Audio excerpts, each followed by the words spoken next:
You're 21 forever. Yes. Every woman's Forever 21. forever. I'm 21. You rock. I'm Hikaru. I've been cosplaying since 2005, and I'm not going to tell you how old I am either. But 21. Forever. I'm 21. We're all 21. You can tell by looking at me, right? So I'm the other third of Mythos Creations. We've been a group since 2009. Yeah. We all found each other. It's true love at first sight for all three of us. Yes. Can everybody hear us, by the way? Yes. Okay, good. If not, come closer. Yes, come close. Close. Still close. So we're just going to talk about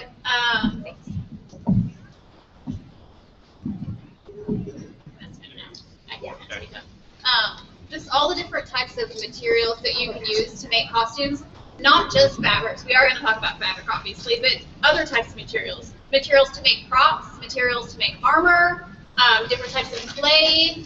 I'm going to start passing around some rings with different types of fabrics. Stuff to make gyms. We're going to bring all kinds of materials. Different difficulties of fabrics and stuff.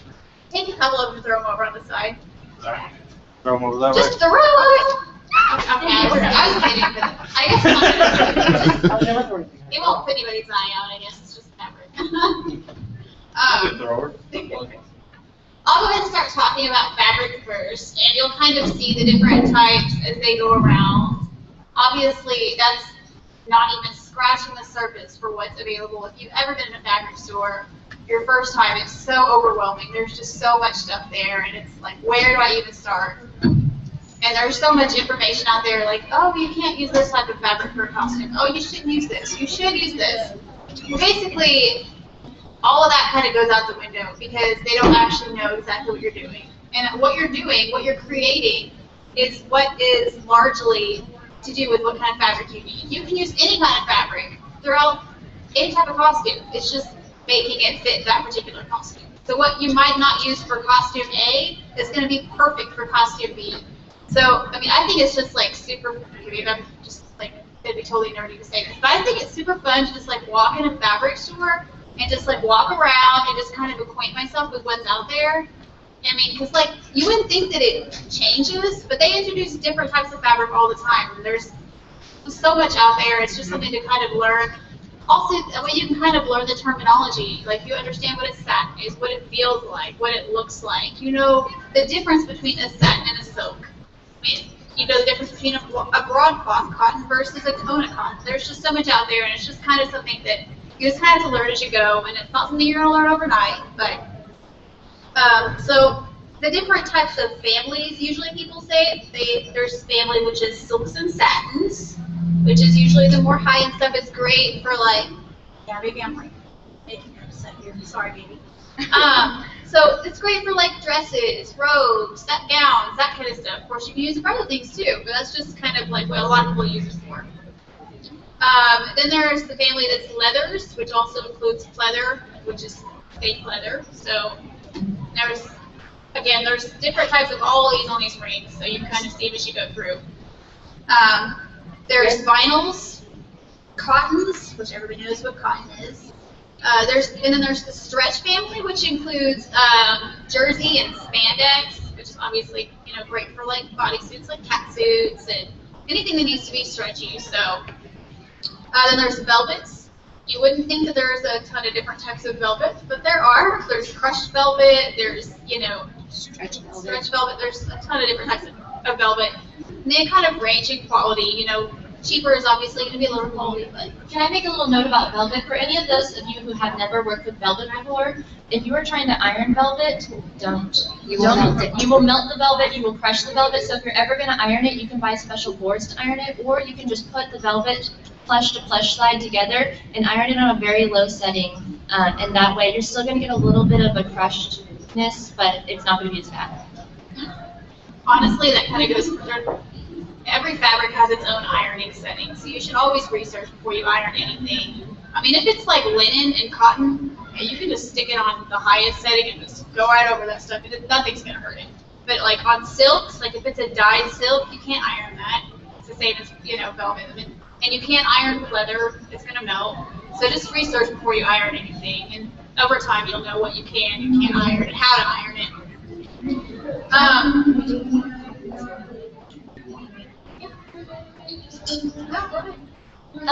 I just also wanted to tell you guys a little bit. We had mentioned cottons. I know a lot of people, when they start out with cosplay, their favorite material to use is cotton because it's inexpensive and it comes in a lot of bright colors.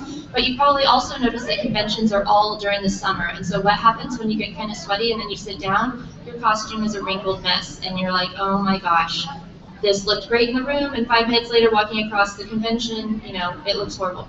There are other alternatives that are still, you know, come in lots of bright colors. One of our favorite things to use, especially for those iconic sailor suits, is gabardine. I'll let Lauren tell you a little bit about gabardine because she loves it. Gabardine, a lot of people kind of pass it up because it was like what a lot of the leisure suits of the 70s were made of. But they've redone it nowadays. It's really thin. It like lays perfectly, and it's wrinkle resistant.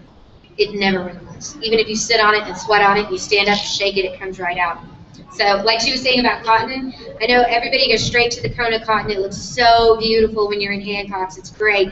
Then you wash it and you pull it out of the washer and you're like, oh my gosh, it is just a wrinkled mess. And you never can truly get all the wrinkles out. So keep that in mind if you're choosing cotton for something that's supposed to be like a stiff suit, like you're an officer in some space army and you want to look stiff. Well, guess what? That cotton is probably not going to be a good choice for you because you're going to look pretty ratty after you're done. That and broadcloth, everybody gravitates towards broadcloth because it's the one that's like $1.30 a yard. It's so transparent. It is so see-through. You do not realize it. You will be walking around the convention, and as soon as a light backlights you, everybody will see your bra, everybody will see your underwear, they will see everything. It is completely transparent, and flash photography, Unless you're into that. I mean, then it's fine. Yeah. And we're not judging you, and it's okay, go ahead. yeah. But another thing to help with if you're making something stiff, another type of family you should become acquainted with is interfacing. It comes in all different thicknesses. I'm not sure if I have it on any of the rates, but Does everybody know what interfacing is? It's just a see-through type of, it's kind of like a fabric, and it's something that you iron, or you can also sew it to the actual fabric you're using, and it makes it stiffer. Like I said, they have really thin, and they have it in thick pieces too to make something like a stand-up collar.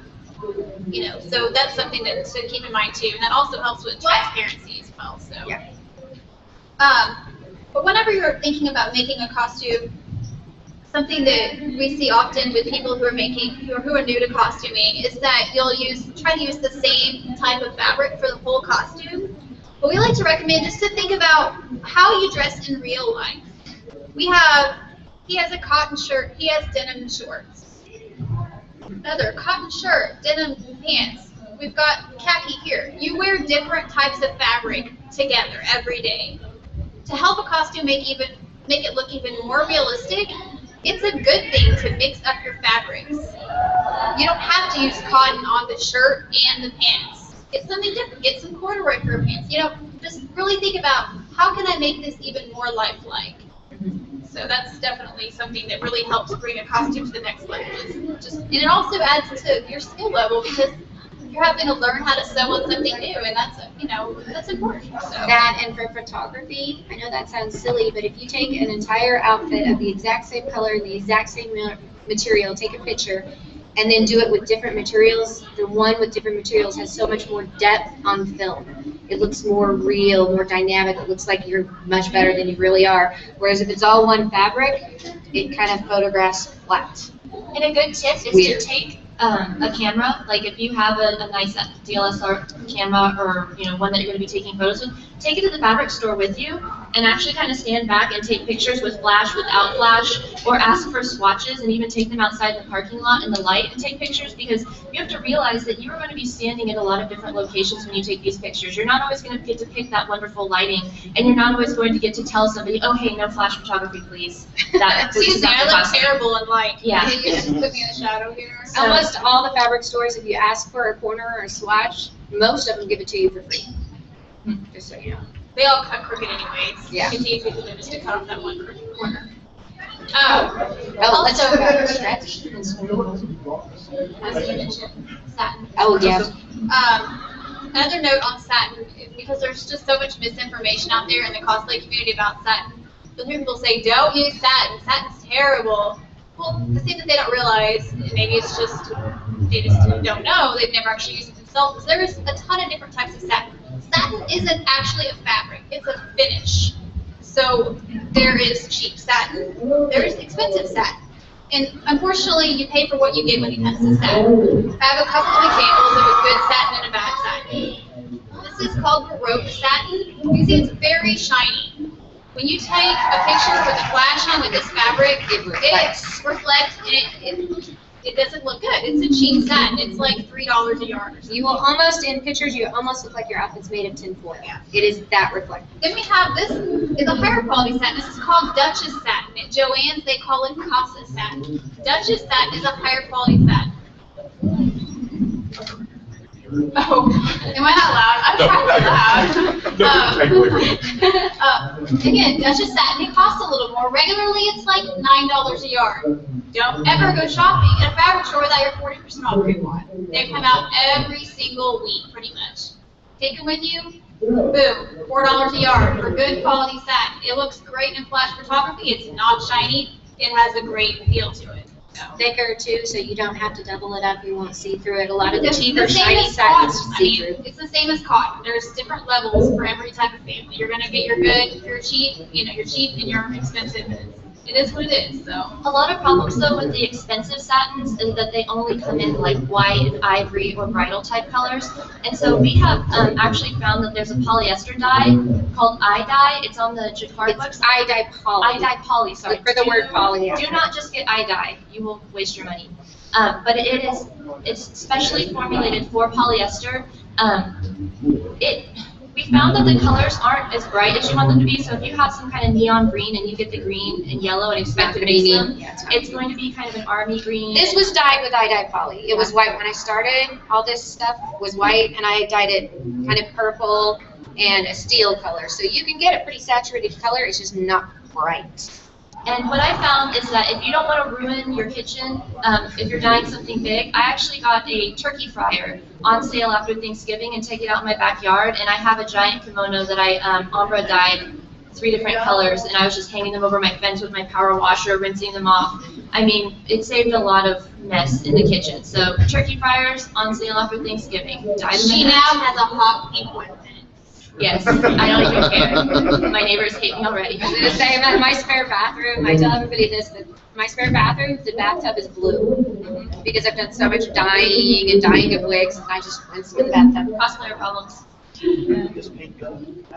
Yeah. There you go. One last thing about fabric before we move on to something else. Different types of fabric have different skill levels. For example, cotton is the reason why it's used often is one of the reasons, not just because it's cheap, but also because it's very easy to sew. Some of the fabrics that we've mentioned are more advanced level sewing. For example, satin and silk, they fray a lot. The fabric frays as you're sewing it. So that kind of, and it slides around. Stretch fabrics like spandex and knit, you have to pull them as you're sewing them. So you've got to have some skill level there. So while we're telling you to learn all these fabrics, don't just dive head first. Just kind of acquaint yourself over time, because some things are going to make you want to cry. Yeah. And when you're first starting out, you're using patterns, always read the back of your pattern and see what it says, because it will tell you this pattern was written for, and it'll give you a list of different fabrics. Really don't want to deviate from that if you're just learning, because if you're trying to use a stretch fabric on a pattern that was made for gabardines and cottons and things like that, your outfit is not going to fit you at all. It will probably curl under instead of lay straight. It makes a big difference. So usually we tell people first couple of projects, it's probably best to avoid the stretch fabrics. Yeah, stretch fabrics are probably somewhat hardest. Also, Leather. Leather is hard because You have to have special needles. Either that or get some tissue paper and sandwich it between 2 layers of tissue paper. As you put it through your machine, you peel the tissue paper off when you're done. But leather sticks to your machine foot, so it won't feed through. It just sits there and does this underneath the bead dogs. So. And one last thing about fabrics before we move on. I don't know if you guys have been acquainted yet with spoonflower.com. And any of you guys who have cosplays that have some kind of strange pattern, like, you want to do Abby from Monster High, and she has those kind of prisma-looking patterns all over her dress. Spoonflower.com is a website where you can actually design any pattern. You can take photographs, anything you want, upload it on the website, and they'll make it. They will print fabric for you. They sell swatches, and I highly recommend buying their swatch book. It's like $4. They also have no, I'm sorry, that's another website. I'm sorry. No, but do get their swatch book. There is another website though that has some dyeable fabrics and like natural dyeable velvets and silks and things, very expensive or inexpensive, and that is dharmatradingcompany.com. So any of you who are interested in dyeing and don't really want to go into the dye poly quite yet, but you want some like $4 silk, $4 per yard silk, which is unheard of, go to dharmatradingcompany.com. They also have a swatch book, and they've just got a ton of different fabrics. They've got actually 100% natural velvet in white, so if you want to do velvet and the store doesn't have the bright purple that your character has, you can dye it yourself. Stretch or non-stretch, pretty nice. It's pretty cool. So patterns, if you want any crazy patterns, spoonflower.com. If you want dyeable fabrics, Dharma Trading, and they have really fast shipping, and they have really great dyes too. Any of the jacquard dyes are amazing. Okay. I'm going to pass this around. This has a bunch of different things on it, some resin casting, some materials that are used for armor making and stuff like that. They're just little samples if you've never seen them before. Unfortunately, the Warbler one got taken off and used for something and forgot to replace it. So, sorry, you won't get to see Warbler. I'm going to start us on our armor section here. I just wanted to start by saying that everybody, dang it, has probably at some point or another heard about this mysterious, wonderful material called Warbler. Warbler Under the chair, yeah. Warbler is like the stuff that everybody's using. They swear by it. The only downside to Warbler is it is expensive. It's like $80 a sheet, and if you don't know what you're doing, you'll eat it up, and you'll have to order more, and the shipping takes forever. We are going to talk about Warbler a little bit, but we're also going to mention some other lower cost supplies that you could be using. So just to talk about Warbler for a second, it is amazing. You can basically heat it up, roll it into a ball, sculpt it into anything, and it'll dry that way. Yes, you do have to prime it, and yes, you do have to sand it, so that's the downfall. I hear that using wood glue is a really quick and easy way to prime. People also use the gesso method. It's nice because it is very hard, so you don't have to use anything to reinforce it. You can carve something out of like a block of foam, for instance, and then cover it in the Warbler, and you know. Lay, like if you want something in a shape, you can lay the shape down, put your Warbler over it, heat gun it, and it completely stakes, like goes into the shape, let it cool, and you can pull it off, and you've got like a round shield with an embedded fleur-de-lis on it perfectly. It's really, really versatile. I'm going to let Lori talk about Wonderflex because she likes to use that one. Wonderflex is what everybody used before Warbler became the big new thing. Wonderflex is a heat moldable plastic. It comes in two different types. The old types is kind of what's on there. It has a crisscross of metal in there, but you just heat it up. It can go around anything, hardens back up. You have to prime it, paint it. It can be sanded. It can be sealed with hot glue. So if you wanted to make a rounded weapon, you could put it over something, heat it up, and then seal it with hot glue in your finger, and it bonds it perfectly. So Wonderflex used to be really expensive, but now since Warbler has taken over, everybody who sells Wonderflex has cut it in half. So you can get one Wonderflex for like half the price. Now, like I said, Warbler is cooler, definitely. But if you're doing some ginormous weapon that is like, you know, big, Zabuza sword or something, that's going to be like $400 of Warbler. And it does have a lot of detail work. Yeah. Get Wonderflex. It's much cheaper. Or styrene. And styrene is, people use it a lot for weapons, styrene, like swords or anything flat. Styrene can bend to some extent, but it's not going to ever bend in like a circular shape. You can't make orbs or anything with it. It does wonderful folds, however. It just looks like a really flat piece of smooth plastic. It's got kind of a satiny side to it, and it's got a very shiny side. People use it for, you know, if they're making like arm bracers or something just has a very, very simple curve to it. A big sword that's simple and you want it to look like really shiny metal. Styrene is the one because you can bend it into a perfect sword, and when you paint it with silver, it's almost like mirror reflection because it's so smooth. And the best thing about styrene is you don't have to sand it, you don't have to coat it with anything, so if you're in a hurry or you're lazy like me, you just use styrene for that purpose. And it's pretty inexpensive too, so you're not having to mess with the shipping costs. And it's available at Home Depot. Home Depot, yep, there you go. So you don't also have to order it from Germany or whatever. Another thing that styrene is good for, and this used to be kind of rare, not a lot of people were into vacuum forming. Has everybody heard of vacuum forming before? It's where you get, you like sculpt up, let's say you want a really intricate pauldron, you know, something, you sculpt it all up out of clay.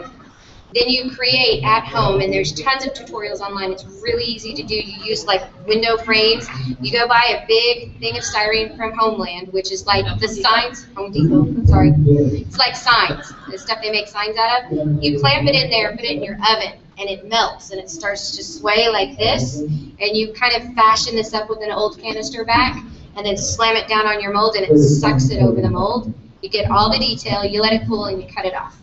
And then it's like, it's light as air, so if you have huge, big pieces that would be very, very expensive with Warblow, or very, very heavy with crafting foam or something like that, vacuum forming is really, really getting popular. Because it's so easy to do. If you've ever seen those people that do their stormtrooper outfits themselves, Vacuum where they have forming. all those, it's just all vacuum formed is what they did. So you could literally get all your friends together, everybody like, you make the leg, you make the chest piece. Everybody vacuum forms the same pieces, and you can have a whole army of stormtroopers in a month. And because styrene is so shiny and so smooth, there's no priming or sanding needed. Because it takes the detail of what you did, and it's so easy to smooth off clay. So it's really nice. The last thing I was going to talk about, unless we had anything else to talk, I'm kind of breezing through this one, is craft foam. Craft foam is the poor man's armor tutorial. I love craft foam though because I'm cheap. It works wonderful for details. Craft foam is not. They're out there. Craft foam, also known as, is it like Eva foam or something? Eva foam is what Eva it's known. foam. It comes in different thicknesses. I've noticed that different stores carry different thicknesses. I don't know if everybody's boycotting Hobby Lobby, but Hobby Lobby has kind of a medium thickness. Michael's has the thickest of the thin pieces. And then you can also order like those puzzle pieces. Those puzzle piece things that you can lay on the floor or whatever. Yeah, they're pretty darn thick. Or sometimes yoga mats are made out of Eva foam. What's great about craft foam is it isn't expensive, it's heat treatable, and you can seal it with Mod Podge or glue, so it's inexpensive to seal as well. You don't have to do any sanding whatsoever. I've tried a bunch of different glues, and my favorite so far that I've come up with is called Triple Thick. You can buy it at Hobby Lobby or Michael's. It comes in a tub, and it's a very, very shiny glaze. Usually if you're using Mod Podge or some kind of, Elmer's glue mix, you're going to have to do like 10 layers to get that nice, smooth, like shiny look. With this triple thick, you can do like 3 layers and you're done. It just seals it in real nice. And the reason you want to seal it is because Eva foam is incredibly porous, and so it's going to suck up that paint and it's going to look like a hot mess. Yeah. So you have to seal it. It won't look smooth like armor. It's like, you can see it when it's passing around, it's spongy, so if you didn't seal it completely and tried to paint it, it would just soak in all those holes. And you'd be, wearing something that's supposed to look like metal, and it's all spongy looking. The downside to it, though, is that it does crack over time. I have a whole entire suit of armor that I made out of Eva foam and nothing else. I was a Draenei from World of Warcraft, and I wore it to BlizzCon, I wore it to a few photo shoots, and now every time I wear it, I have to go through and meticulously paint the cracks and touch up everything. So needless to say, no more Eva foam full suits of armor for me. Going to Warblow. But they're pretty cool. Like this right here is made out of craft foam, real quick, heat molded, sealed, painted. So we'll stand up. Let me show them. This is a thicker one. Like I can tap it. I don't know if you can hear that, but it's like plastic basically now. And the great thing about them is that the sheets are like 48 cents a sheet for this big, so you're good to go. All right, so now we're going to talk about resin casting. Has anybody in here done a lot of resin casting, even know what we're talking about, sort of? Resin casting is, I made these real quick yesterday. That's an epoxy resin with a little bit of amber dye, so it looks like we're drinking champagne. Yay! But resin casting is so easy and so fun, and most of the materials for it you can get at Hobby Lobby or Michael's if you don't want to go to Hobby Lobby or whatever. But I know a lot of people are intimidated because they walk over to the section and there's like 3 or 4 different types of resin, and they're all like $30 to buy one thing, and you don't really know what the differences are and what do I need. Oh my gosh, it's kind of a confusing thing. So I was just going to kind of run you through the basics of the main ones you'll see at Hobby Lobby. There's usually 3. 2 of them are clear, meaning when they dry they're transparent, and 1 of them dries white. And so you'll see on the thing passing around, this is an epoxy resin. It dries clear. There's also the polyester resin. That's the one that's usually in the tin can. This dry, it's not clear because she added a dye to it. Yeah, I added a dye It to would it. have been clear otherwise. But there's the one that's in the little tin can. It's like a little paint thinner can. That's the polyester resin. That's your workhorse resin because you can buy it in bulk. It basically comes as a big thick gel, and you'll get a little tiny thing of catalyst with it.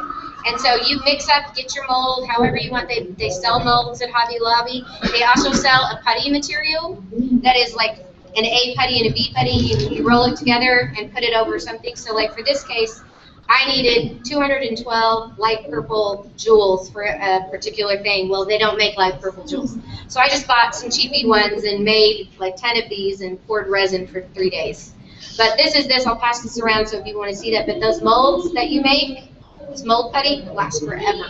So you can keep them forever and reuse This them. one won't break. I'm gonna toss it, okay? If you use this putty though, I learned the hard way. There is a mold release that you can buy that's right next to it. Yes. Spray the mold release in there because you'll have. Oh, it'll just be bad. Sorry, Also- forgot to mention that. They also have a spray that you, because whenever you take it out of the mold, it has a kind of a cloudy look to it. Uh-huh. It's not like shiny. So they have a spray that you can spray on it that will kind of give it back its overall prettiness. Luster. You can use that triple thick stuff over it too. Yeah, you can. Or fingernail polish works to an extent, but not as well as the spray.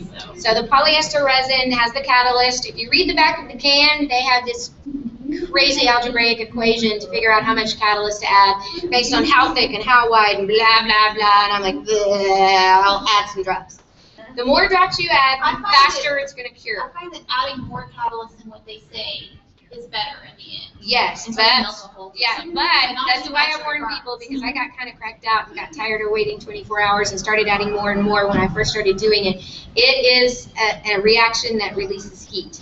At one point in the process, it will heat up. The more catalyst you add, the hotter it gets. So I did it one day, went to bed, and woke up, everything melted. It was so hot that it melted all of my molds. So you do have to be careful with that. And if you make it too hot and you're adding dyes, say you don't want just clear, you want red, or like me, I was trying to make champagne, they make all kinds of dyes. They're little transparent resin dyes in the same place. They work with the epoxy resin and they work with the polyester resin. They do not work with the other resin, the one that's solid white. If you put the colors in that, it tends to make it bubble, which is kind of cool sometimes. So if you want to make something look bubbly, it works for that. But yeah, the resin colors are great. You can mix anything you want. Most of the time for the epoxy and the polyester, it's an overnight set time. But you'll notice that the part of the mold that sticks up into the air is still sticky. So most people will think, it's not done, it's not done. The part that is exposed to the air will never fully set.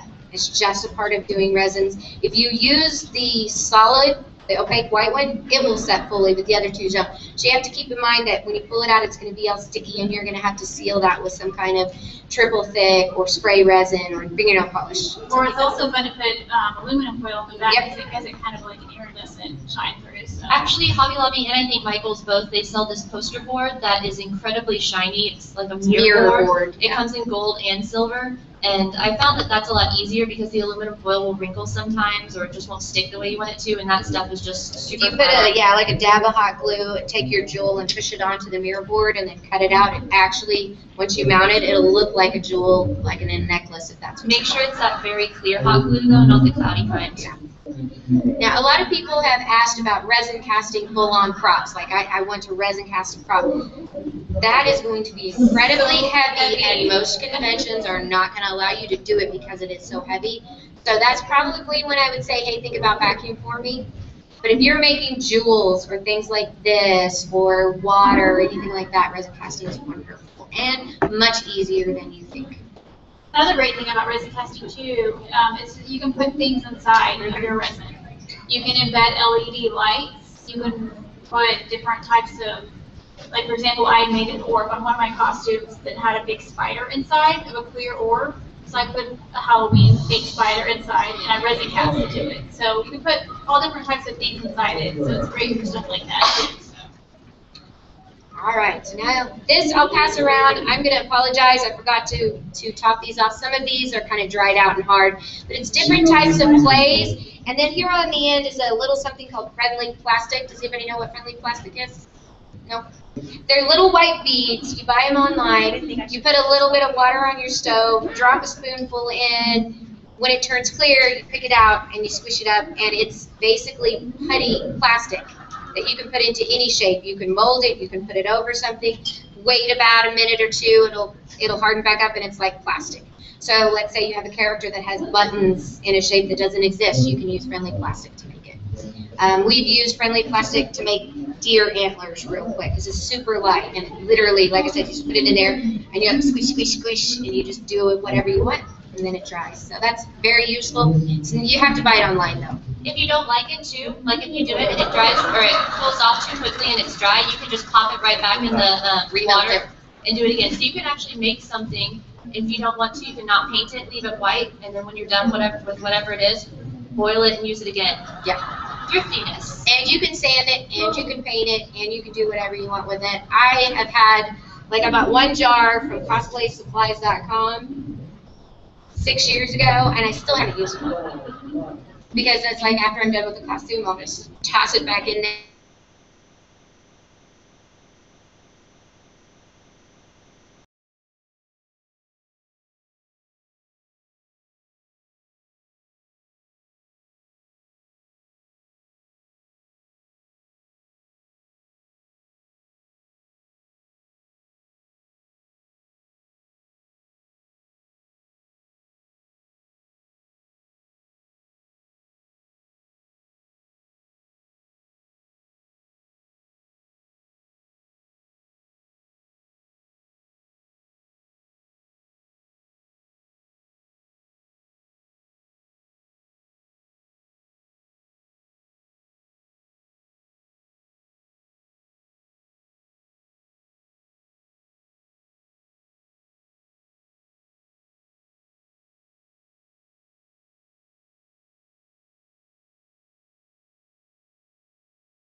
I made this mistake before. You don't want it to be mushy at all. You want it to be pasty, almost like, I don't know, like really thick frosting or something. And you just want to spackle it into the holes, in the pores.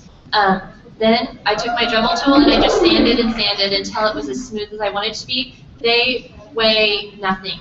Like, I can put them on my head, I can't even feel them, you know, and they're giant horns. So Claycrete is really great for that, and because it's so inexpensive, if you wanted to make like a big old prop or something with it, you could. The only downside is that because it is basically just paper and plaster, you have to be careful about cracking.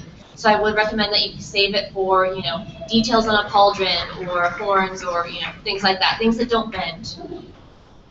And another little tidbit about doing carving in clay when you're thinking about detail work and things like that is get creative. I mean, a couple of the methods we've used, she's just come up with like taking paper towels and soaking them in Mod Podge and then rolling them up to give details. Like I have some ram's horns that I made.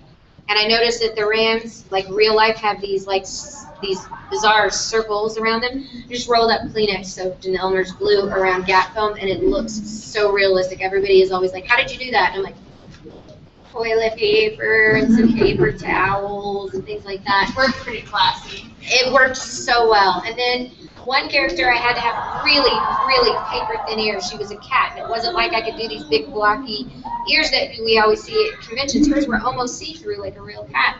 So we made a mold out of tin foil, and I took the paper towels that are like the brown ones you see in gas stations, and I just rubbed Elmer's glue until it was wet and molded it around there. Did 3 layers, hard as a rock, less than an ounce. Painted them, and they looked great. So Also, get creative. Think about when you're doing things. Glue is your friend. Like Elmer's glue, buy it in the gallon, because even though it's something cheap and you think, oh, this is only for pasting, horrible, kids macaroni art together. Hey, my macaroni art was true art. I know, it's still in your mom's fridge.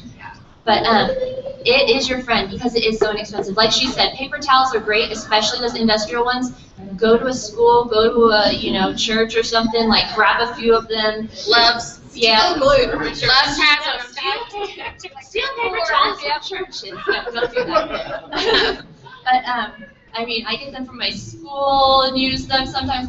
But yeah, just think about textures with things. Go around your house. Like we've made flowers before, for instance, like lotus blossom flowers. We were thinking, how can we get that bumpy texture in the center of a flower, and how can we do it inexpensively? We poured beads over glue. Seed beads over glue. And when you paint it, they don't look like seed beads anymore. Just go around your house, look at things, and try to think, what would this look like if I coated it in glue and then painted it a different color? Sure, it looks like, an animal cracker. I do that. You don't do that? Sure, it looks like an animal cracker, but it could be the coolest, piece of jewelry on my outfit until somebody, runs into it or starts to mold. Yeah, there you go. Don't use edible things. Or I get hungry and I decide to eat it. I mean, I have glued real sprinkles to a donut bra before. My dog ate them later on. I can't wear that bra anymore, but there you go. Another thing I just wanted to quickly touch on, because we get asked about it a whole lot. There's 2 little things, and they're more like kind of more advanced, not really intro. So I'll tell you a little bit about them, and she'll say a little bit. But then if you have more questions, I would recommend you just ask us on our Facebook. But one is digigrade stilts, and the other was wings. We did a lot of digigrade stilts. I make a different kind than she does. There's a lot to them. It's a lot more than an intro class, different ways to do it. So if anybody is interested in making digigrade stilts, I'd say just message us, and we can talk to you a little bit about it. And then movable wings. And we've been making movable wings with levers for about 5 years now. So if anybody has questions about the mechanics of that, I kind of basically came up with this idea using this design of an umbrella that I had in my house, and it works wonders. It's so easy. It has a little thing. I can make them flap, hold them one side, everything. So I can tell you about that. And then she's like the guru of feather wings over there. I've made way too many feather wings. I only made like 7 or 8 pairs, but that's way too many. Never have too many feather wings. I love feathers. obviously. I have like an entire box full of like this random types of colors of feathers. It's kind of ridiculous, and my cats always try to get in it. But anyway, yeah, I'll just briefly talk about feather wings. Also, before I say feather wings, another thing that I'm like kind of like into right now is I made some Tinkerbell wings out of cellophane. I don't know if you know what cellophane is. But cellophane is like this kind of iridescent, transparent type of paper. It's kind of like a plastic. It's in the wrap. party section. You're supposed to wrap presents in it. Yeah, it's See-through. It's really fun to use, and it's great for like fairy wings. All it is you just need to heat it up.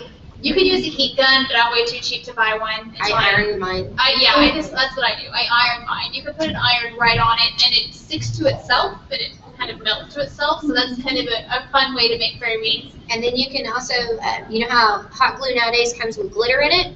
So if you're wanting, because I made some that needed to look kind of insecty. So I laid down the cellophane and I just hot glued veins out of glitter, and then put the other one and ironed it. And if you do it on a high setting with newspaper, it kind of crinkles. It ends up looking exactly like a dragonfly wing. If it doesn't crinkle, it's probably not. Yeah, the little veins. You can see the veins. They look really cool. It's actually right there. For feather wings, I don't think I have any feather wings. I think we use first. Anyway, so basically most feather wings that you see are made with turkey feathers. Turkey feathers are longer. They're usually a male turkey is usually, I do rooster wings too, but anyway, a male turkey feather is usually like 13 to 15 inches, and females is usually like 11 to 13 inches, so they're a little bit smaller. but I usually get the longer ones. They come rounded like a real turkey, but when you do feathered wings, it looks better if they're shaped to a point. So you'll have to shape your feathers when you get them, cut them to points. It's extremely annoying, but it just looks better that way. Feathers come in left wing and right wing, and it's not something that you can just ignore. The reason why is because they actually curve in those directions, just like a real bird. So you get both sides for both of your wings. And then the other type of feather that you get, they're called flats. They're about this big, and they're kind of like fuzzy looking. These. Yeah, that's a flat. These are flats.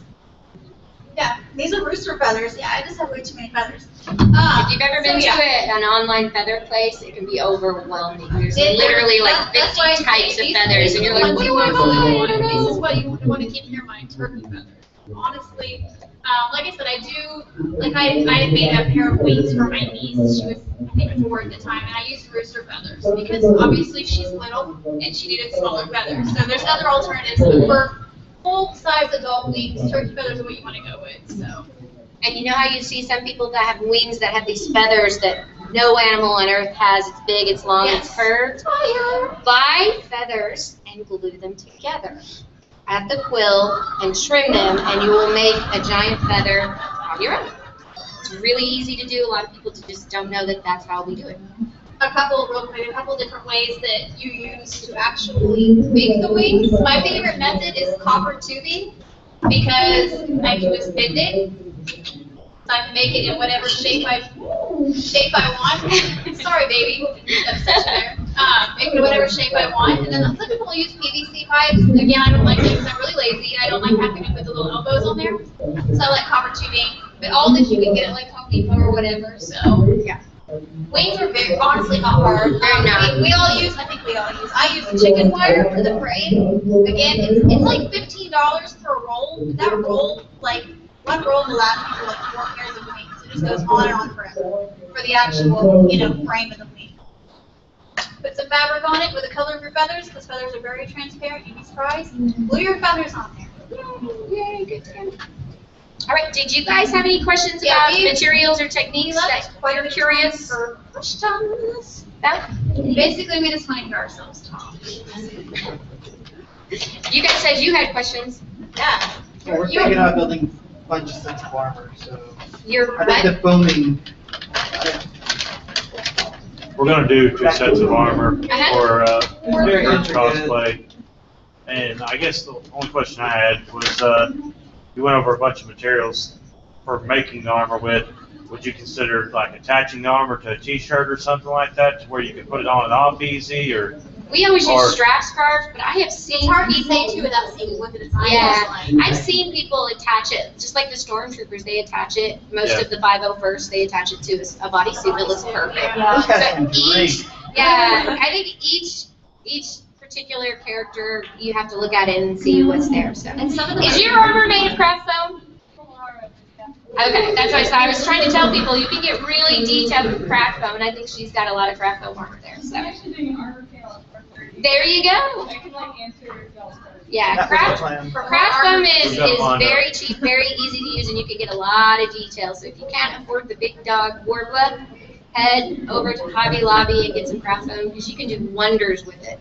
And they actually sell giant rolls of it now. I don't know if you know this. I can't remember if it's Hobby Lobby or Michael's, but they will sell, I bought a roll, it's about this long, or this tall, and then I don't know how long it is because I just threw it to my students and they like destroyed it.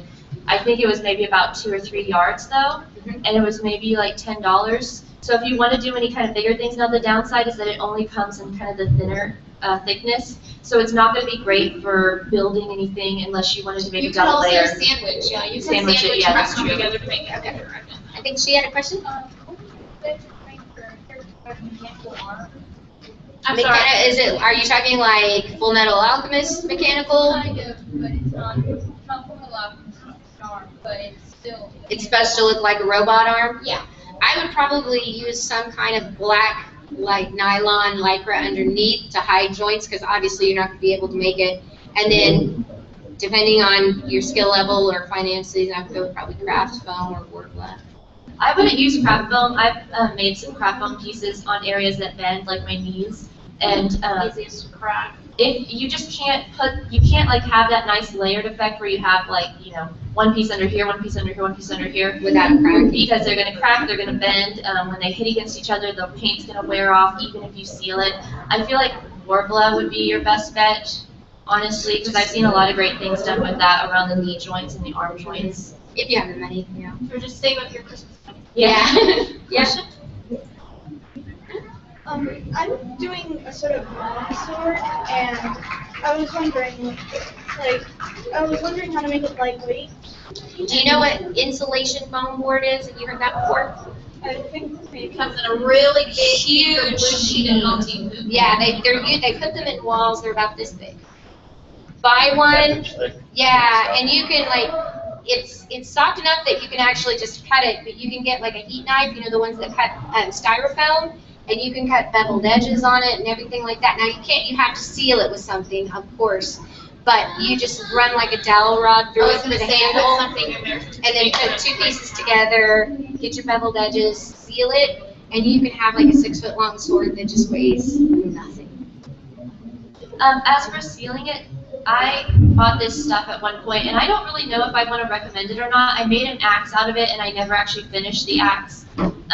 But it's called Styro Spray, and you have to buy it from an industrial website, and it comes in 2 cans. I think it was kind of expensive, and it's one of those things that has an expiration date, so if you're ever going to use it for something, make sure that you like go in on it with some friends, because a little bit goes a long way, and then it will dry up after a while, and you'll never be able to use it again. It dries hard. It dries incredibly hard, it's incredibly lightweight, and it's made for styrofoam. People actually use it usually to like line truck beds or something. They use it for like those giant dinosaurs you see outside of the service stations. They carved them out of foam and sealed them with styrofoam. I'm sealing it so this stuff doesn't come apart. Right, and so that you shiny. can paint it and make it look shiny. And it's supposedly supposed to be sandable. Whenever you sand it though, it does take away some of the shininess, so if you're looking for that really nice finish. Now I will say that the reason that I didn't finish my axe is because I was going to BlizzCon, I was making the axe for that Janai, and I started my costume 2 weeks before BlizzCon. And I was like, I can do this, and I couldn't do it. Plus I didn't even plan how I was going to get it on the airplane. My axe was like this, the head of it was like this. Yeah, and they turned her away at the airport. I actually took it there, and they were like, well, yeah, I guess you can bring it on, and if you can find a box big enough, and I couldn't find a box big enough. Anyway, so I did put it on, and since I was rushing so much, I slopped that stuff on thinking, oh, I'll just be able to sand it off. Any drips or anything, it is going to get kind of drippy because it looks really viscous, and you think, oh, this is going to dry perfect, I'll just leave it in my garage and go watch some Netflix, you come back. No, it's been dripping, so you actually kind of have to sit there and baby it for a while. Turn it around. Yeah, turn it around and play with it, like, and don't get it on your hands. Stuff's called styro spray. Styro spray. A lot of model makers use it, like model plane people who are like make their own, carve their own model planes and want them hard, they use it. Sort of like a acrylic or It's- polypropylene. It's kind of probably polypropylene, there's some glycol in it too, and I forget the exact thing there, but there is like, you can put like, there's industrial ones that sell it in like huge things to the sign companies, but there's 2 or 3 modeling websites out there for the trains and the airplanes, and I guess they buy it in the bulk and then break it down to little things like this, and they'll sell it to you. It's, I think, like $60. $60 for like 2 little quarts or something like that, but it covered the axe, and it still had like enough to do 2 more axes if it wanted to. So yeah, but don't get it on your hands. Nobody told me that. And I was doing it with my friend, and I was like, it's all over my hands, is this okay? He's like, yeah, it's fine, it's fine. I looked like I had leprosy for a week. It was horrible. It would not come off. I was scraping. At BlizzCon, I was just like, kind of, you know, like this. So don't get that on your hands, don't get gap foam on your hands. Oh God, the gap foam. If you get gap foam on your hands, for God's sake, do not put your hands in the sink. No. The water will make it so much worse. No, just don't try to smear it off, just leave it. You'll pick it off later. Let it set, and then you can flick it off. If you try to smear it, It's horrible. Basically, just don't touch anything when you're making anything. Well, isolated areas for everything except for Elmer's glue. Any other questions? Yes, you were talking about straps earlier. I've seen like a couple of tutorials online. The best way to like get straps would be like Home Depot, those flip ones. Would you know of any other places that you could possibly find them cheaper? like to make your own straps. I actually Like to attach armor and stuff Yeah. like that? Yeah, I just go over to Hobby Lobby, go to the belting section, They have a whole little thing. It's usually like on the notion section. You look down, there'll be belt buckles, and at the bottom there'll be different rolls of types of belts. Nylons. Nylon. There'll be ones made of leather, things like that. We always just make our. They even have cotton ones that are like a cotton braid that's flat. We make our own. Well, they make their own. I'm a little too lazy for that. What I like to do, if it's gonna be hidden, and I actually did this to put wings on it. But what I like to get is dog collars. Yeah, you can just attach those to whatever it is, and you just snap them. And if you want invisible straps, if you guys know, this is one thing that nobody ever really thinks about, but it works great, is clear vinyl. Like a shower curtain liner. Or like the little packages that bedding, like comforters come in. Those can make great straps. So like if you have a character, like I've had a character who had angel wings, but it was nothing on the shoulders, so how am I going to hide the straps?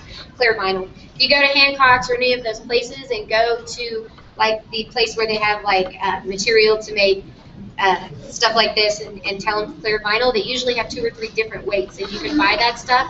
It's strong as all got out, it shreds, and you can't even tell it's there.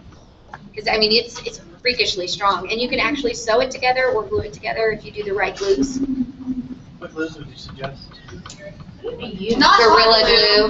Not hot glue. That'll melt it. Yeah, Not that I'm Gorilla knowing glue is the one about I've used that. the most of. Wood glue works really good too, but wood glue is just Yellow. a mess, and it's yellow. See, I got gallons of Gorilla glues. Yeah. If you can hide the seams, it's best to sew them on. That's And what that I might do. be good for trying out with your straps. The only downside to that is that it does kind of have a shiny effect. So, you know. And in an area of heavy wear, it can kind of chafe a little. Yeah, it doesn't breathe at all. Well, I plan to put it over a shirt. Oh, so it wouldn't be a problem at all. Yeah. Then I plan to put like colored duct tape over it. Yeah, it should work then.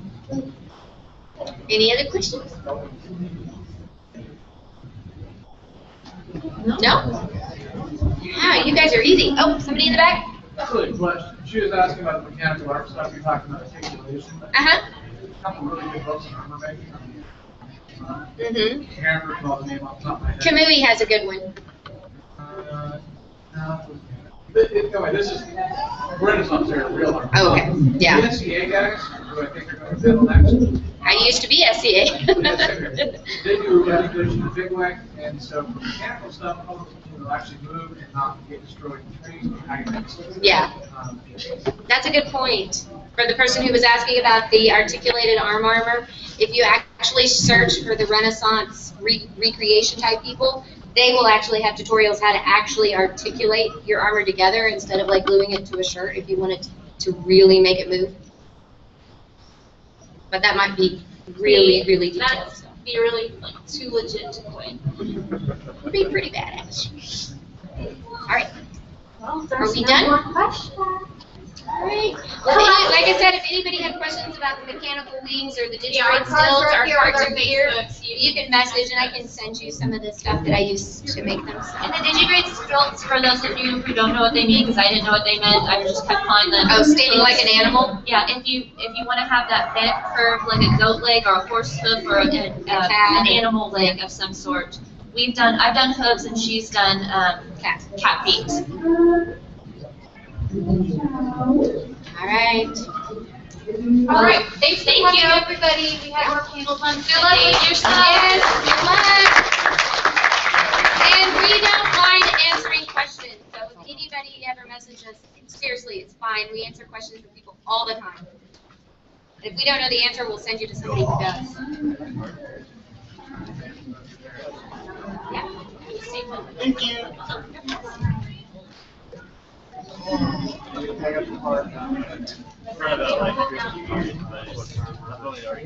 was like, well, that was kind of rude. You're like, I want that that one's pretty. I can't choose. I really want a picture of What nice. Princess over there.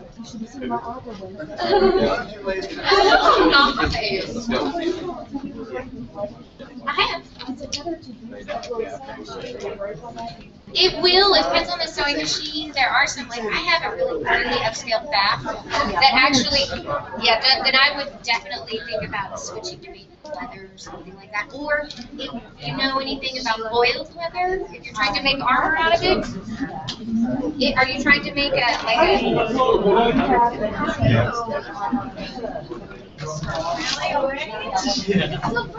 Our passes.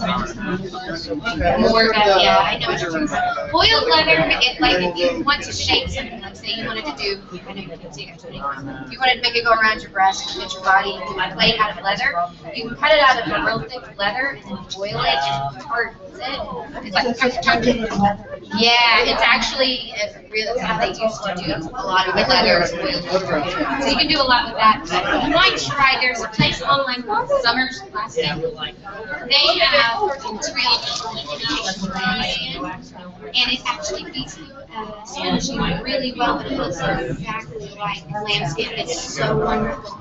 Now they're a little hard to work with. They're not. You can't order them like so you can call them. But if you look at our page, I have a character Gilgamesh. Her name was and it's like this red thing, and it has the buckles and buckle things. That was all made out of that. And it is like butter soft, but it's like yeah, it's like suede on one side, so that side goes right through your circulation. But it's synthetic, so it has a little bit of breathe. They call them, they're used to, they don't actually usually work with the average person. They sell to like designers and stuff. So I just called him up one day and I was like, hey, I'm a cosplayer. And the guy started laughing and he was like, he sent me this huge pack of all these different materials. It's really nice. And so I bought a color changing fabric, synthetic snakeskin that's color changing. You can touch it, it's changing colors. So cool. If they have a lot of neat stuff, they're just hard.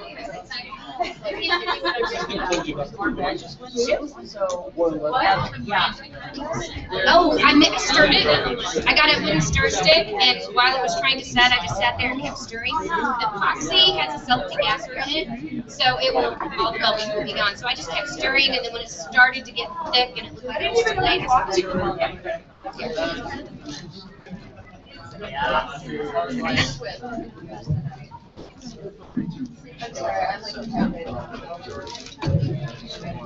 It was already boiled. You can try, yeah, I think you can soak it in like a brine of salt water and that will help, but I was able to make sure, I've never. But I know that hardened leather, like that's orange and hardened, they got it that way by boiling. And usually if you can reboil it, it's full of salt, they can soften it. I am not. Better.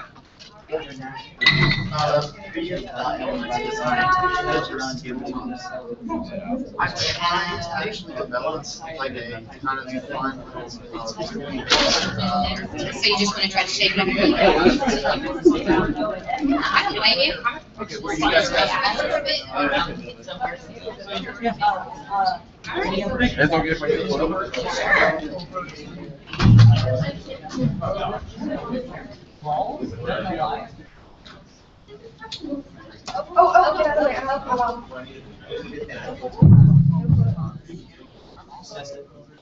Yep.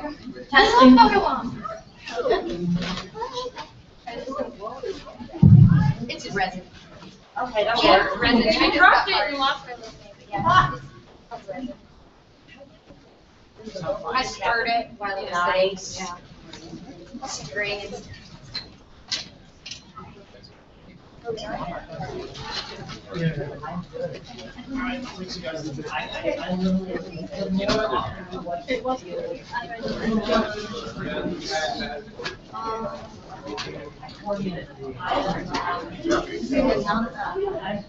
Awesome, by the way.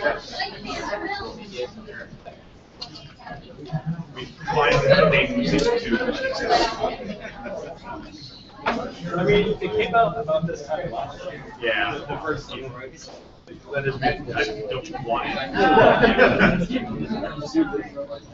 Put on my actual glasses. Yeah. Oh, man. You got a picture.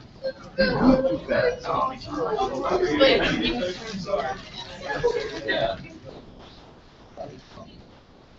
Thank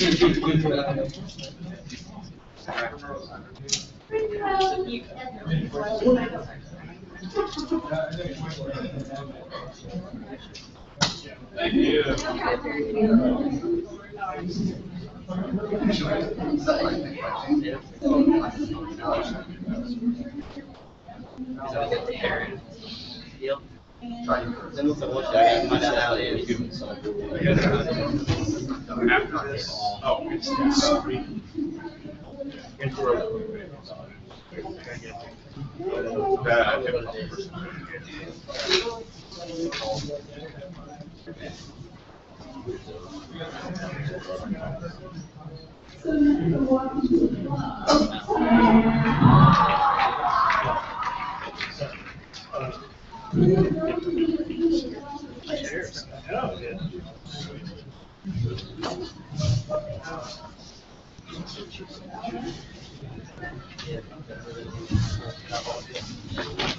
That's good.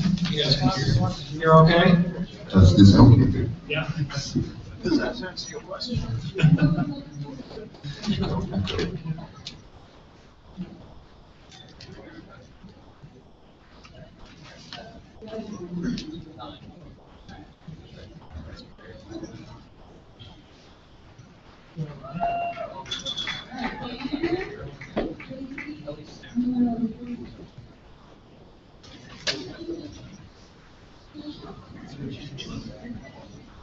Oh, yeah. That's a good idea.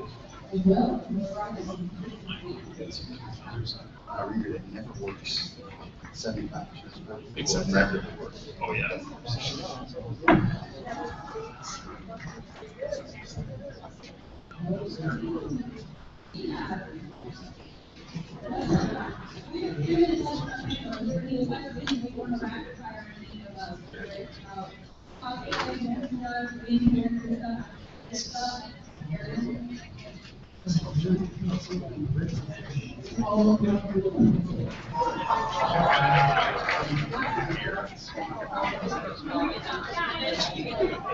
Yeah, unless we can get it designed. Protagonists. No, protagonists. From. Nice, awesome, nice shot. I watched the anime first, and then I got to the I know him as protagonist discussions. I previously, I have I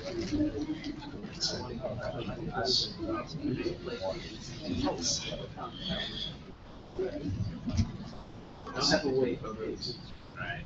I do, but That's a 40% that needs to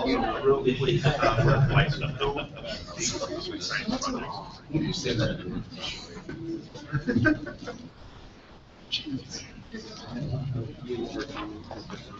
okay. I just don't have to stay here. How's everyone's show going so far? I know it's early, but you know. Excited. Very excited. Yeah, this is my second show in Tulsa, but my first TNT. Wow, I'm really impressed. This is really a great show. This is my first. This is my first anime con ever, and first time being on the other side of the table. So, yeah, it's a great experience. So we're dudes, right? So be gentle with us. No. No, yeah. We're strangers in your life. All right, so I think it's close enough to start. We've got enough people in here. Welcome to Elements of Design, tabletop versus computer games.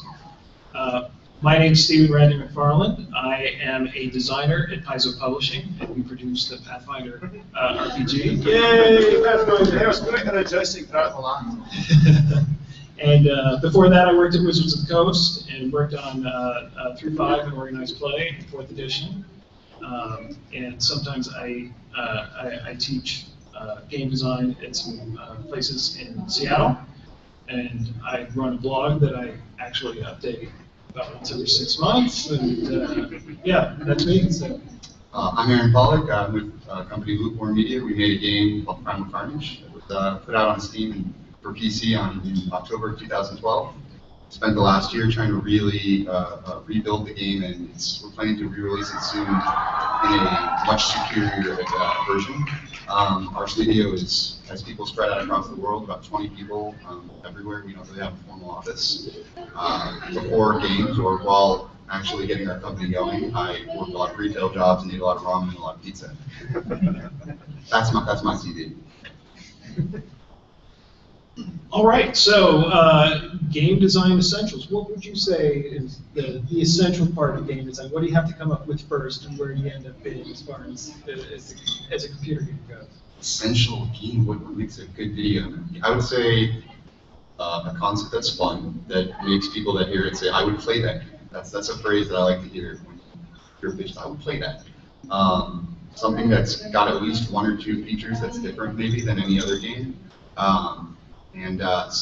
Picking a game that when you think about all the details involved, you can actually make a game that you can't make. It's about That's very true. And sometimes it's hard to know the difference of a game that you can make and can't make, right? So for those of you who are not familiar with Pathfinder, Pathfinder is basically an iteration of D&D 3.5, and we've just kept on going with it to some pretty good success.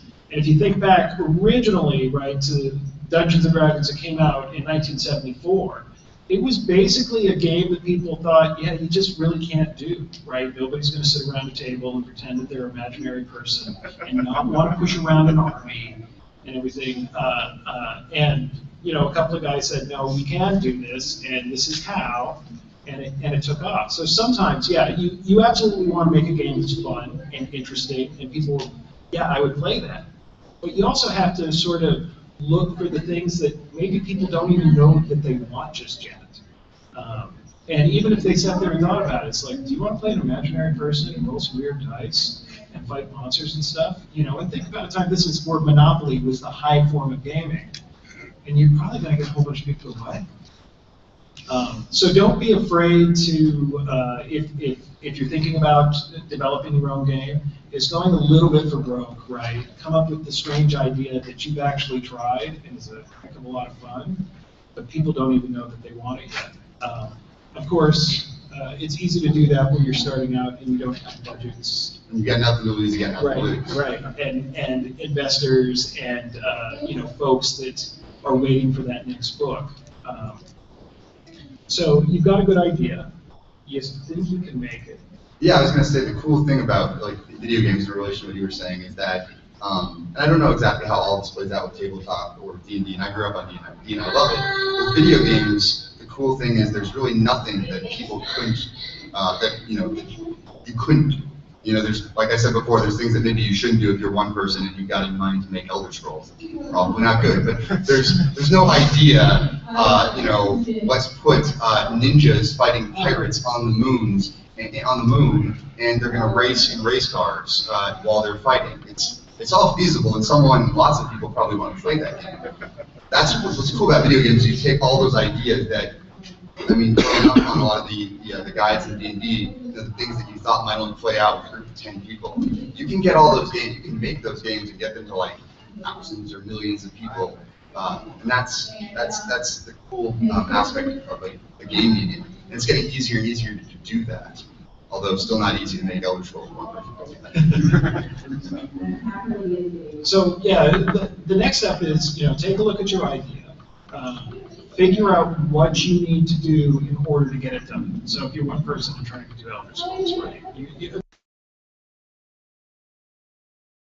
People in, and the answer to that is always yes, to a certain degree. I think as a game, about this with a friend last night, as game designers, we tend to fall in love with our ideas, which is totally awesome. You should totally do that. You should roll around in it and, you know, make sweet dirty love like a couple of hogs to your idea.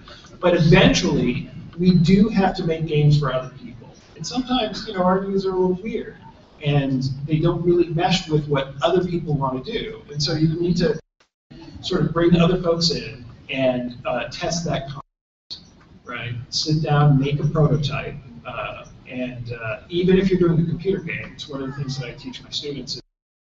Games a lot of times start out with physical prototypes. They basically come as close as they can using dice or cards or miniatures or just imagination to sort of walk you through and see what that play experience is going to be. And the more people you can get involved, and mostly more people who are passionate and intelligent, always better, because you can troubleshoot problems before they come up and you start spending a lot of money and time getting it done. And sometimes you go into the prototype phase, unleash it, and you're like, oh, nobody likes this idea that I really do. I guess I should kind of rethink it. Have you ever? Yeah, that? Yeah, we've been on the losing side of making the right choice, which the right choice in video games is really starting any level or any game mode with a white box. That's what we call it, which is basically a level or game which has things like just basic shapes in place of buildings. Basic, I mean, just things that you just drag and drop out of your tools, and you're just making this game with the barest pieces to test those that fundamental thing: is this fun? Does it work? Is it fun? Is it balanced at the something that you can make in a week? So that you don't put a year into really developed ideas as we did in many cases, and then have to sort of walk yourself back from what you wanted to do. To your first point though, in terms of it's easy to fall in love with your ideas, and you should, but to my opinion, I think it's a pretty popular opinion that you're your own worst critic in games. Like, the worst thing in the world, at least from the video game side, is to have the game designer, which could be you, right? If you've got that idea and you've got some skills, you should have skills beyond game design. A game designer that's got nothing but ideas is a really bad member, really. Because they've got their ideas and they feel they're the ones that's at the top, and yet it's everyone else that's actually doing something to make the game. But yeah, I don't know where I was going with that. Just to you should vet your ideas. You should vet them. The more people you meet in whatever field it is, whether that's video games or tabletop, you should take those ideas to people that play a lot, that play games a lot, that make games a lot, and you should wait for them to say, I play that game, or it's good, but you might, and you want to start thinking things. So once you have basically the idea down and it has traction with folks that you're able to get on your team and everything else, that's when sort of the real work starts to happen, right? Everything up to that point can be a little bit up in the air, rough around the edges, has a lot of glitches, but then it's all about if you're in my business, it's like, well, looks like we're going to have to write a book. And a book needs words and it needs pictures, because people like both of those things. And unless you're a very, very talented individual, you're probably not going to do both. And so you need to go out and figure out how, you're going to have to network, find other writers. If you're not doing all of the writing yourself, you're going to need somebody to do your graphic design. You're going to need somebody to do all of your art. And at that point, things start getting expensive. I don't know, maybe you're independently wealthy. I've never been that lucky. And if you are, yeah, good for you. It's going to work out. But then the next thing you're going to have to do is find investors. Kickstarter has done a really good job of that. And you're going to have to be a little bit realistic about what things are going to cost. A lot of people would love to do things on a cheap, and mostly upcoming artists and writers will sit there and tell you, oh, I'll totally do that for free. I absolutely will. My advice to you is always say no. And for a couple of reasons, right? One, if somebody does really good work for you, they deserve to get paid. And they're trying to make a name for themselves and everything else. But also somebody who tends to say, I'll do this for free, is somebody who thinks that they can slough off on deadlines, right? And if you have a if you have a definite timetable about where you want to be, you want to also be able to have the power of saying, I'm paying you, please have it done by this point. Oh, you got sick for a week? Okay, we can do something about that. You had a crisis in the family, right? Or you're just falling behind, that's one thing. But if somebody's not getting paid for something, they have a tendency to figure they can do it on their own time. And so it's really good to be as professional as possible, not overly professional, right? There's no need to get lawyers and NDAs and all that stuff involved, mostly if you're just starting to do this. But everybody on your team should feel like, one, they're respected, and two, they're getting something out of it, notoriety and a little bit of money, if not, a good amount of money. And so figuring out your budgets and what you can afford and getting those pieces together is very important.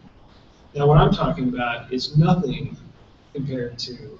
Yeah, I was gonna, so you said, okay, so you can do, as the game designer in tabletop, some part of it, I'm thinking making the game for the most part, the concept, maybe not designing the artwork or, taking what is rough but good and is a good game and turning it into a really good looking game. Okay, so you need some artists, right?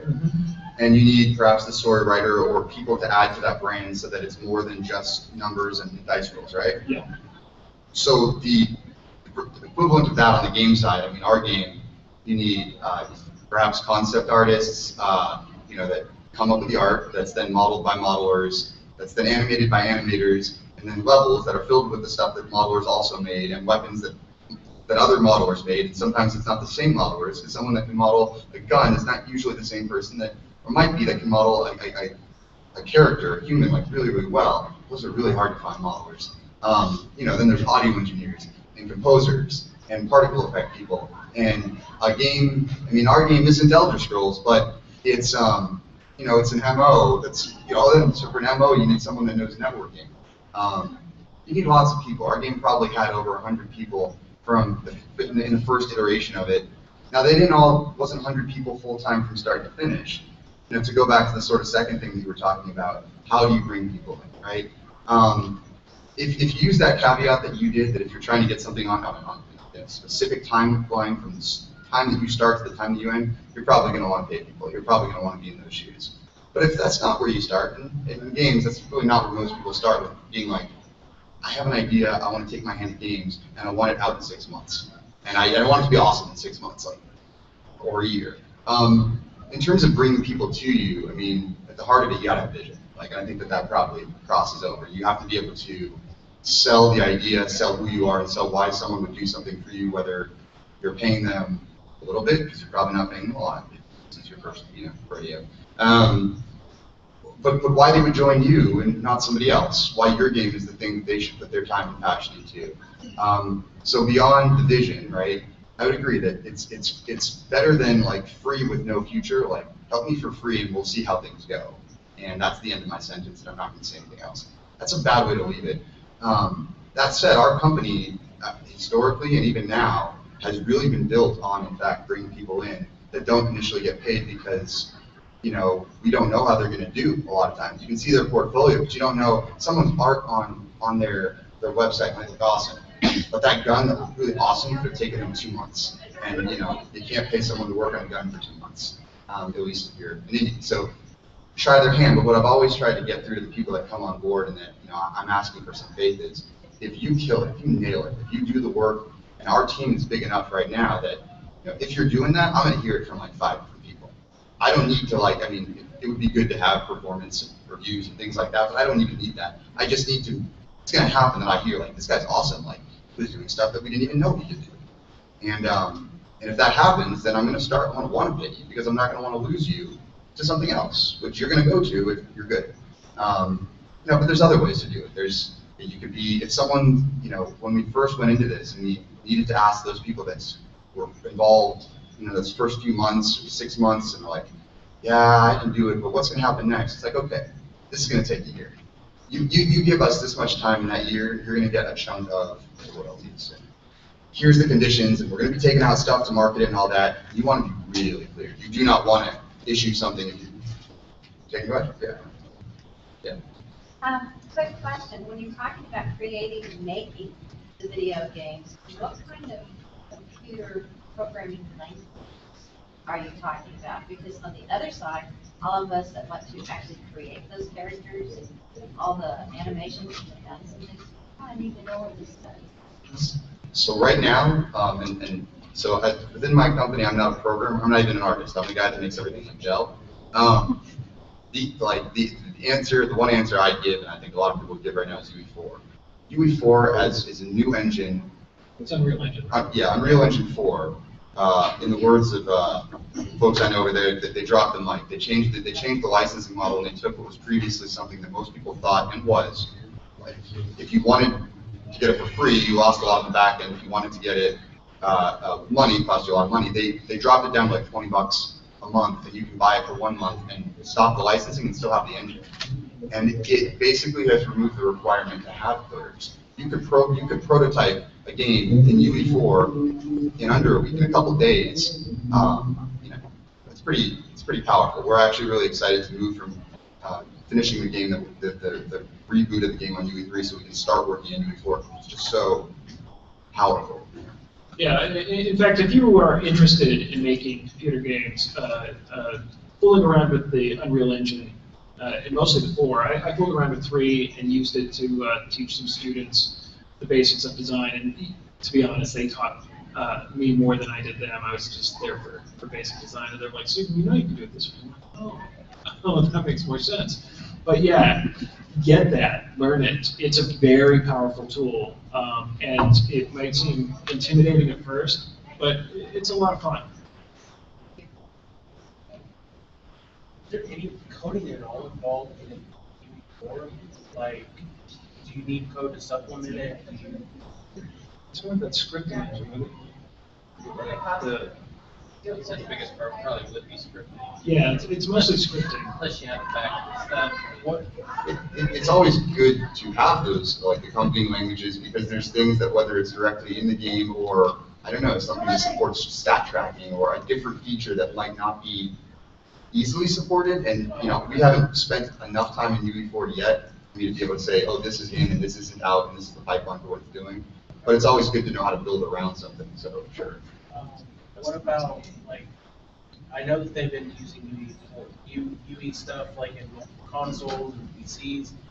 Does that require anything specific to do, or? I can tell you this, that the license, that $20 licensing model, which is also sourced, by the way, that's really cool. Like, it used to be you needed to buy that big, hefty license to be able to mess around with stuff. UE4, $20 one time, or continuously source. But that doesn't, I believe, include the ability to deploy under that license on consoles. That's the thinking is basically if you made a game and it's a good game, good enough to get on consoles, because you can't just deploy on consoles as you can on Steam. You can make I don't know, a picture of a heart with a puppy in it and probably get it out on Steam. It could probably happen. I think it has. Well, you said it, so it's happened, right? Someone's writing it down right now. I want 3%. But the consoles are a little bit more discriminate. They discriminate, and your game has to run, and it's got to run well. It's got to run bugless, and they're not going to talk to you if you submit the heart with a puppy. And Epic, Epic Games, which makes Unreal, says if you're moving in that direction, you're going to need more than nothing in the way of support. You're going to need to be talking with us. We're going to need to talk to you. Therefore, it's not $20 anymore. More than that. Yeah. I have a question about computer game development. What's it like in the process to get a game that you make onto Steam? It's gotten easy. It's green light. It's easy to make it, submit it. People vote on it. You don't need to be on Steam. You don't want to be on Steam. You can self-distribute on any. Unlike any other console or the iPhone, whatever it is, PC is the land of free home and right. So yeah, every time we start talking about game engines and the amount of work and the number of people that go on, right? I deal with a bunch of freelancers. I deal with a bunch of freelance artists. I have an editorial team. My coding language is English, which is a little bit more forgiving than a lot of game engines and coding languages, right?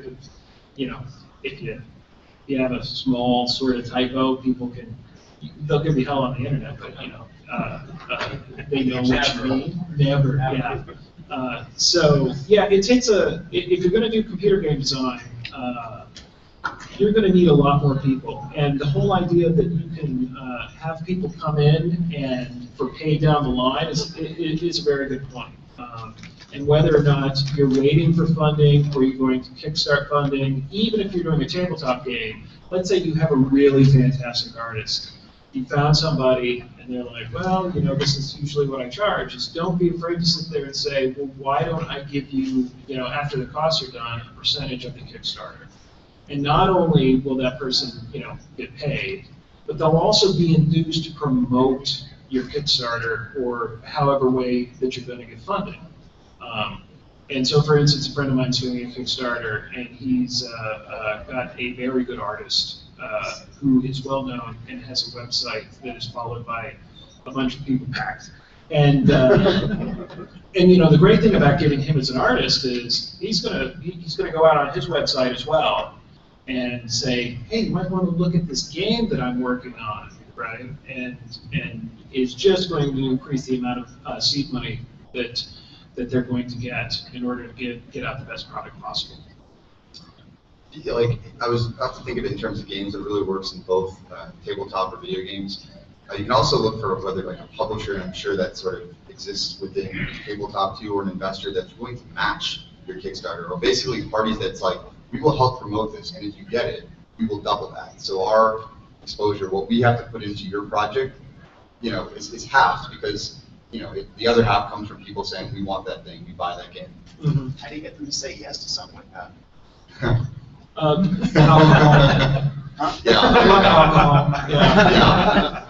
Yeah. In the games industry, it pretty much happens after conferences, at the parties or the hotels or whatever it is, with much alcohol. Yeah. Well, that's where the ideas really start flowing. Yeah, no, one of my biggest pieces of advice is, you know, ideas.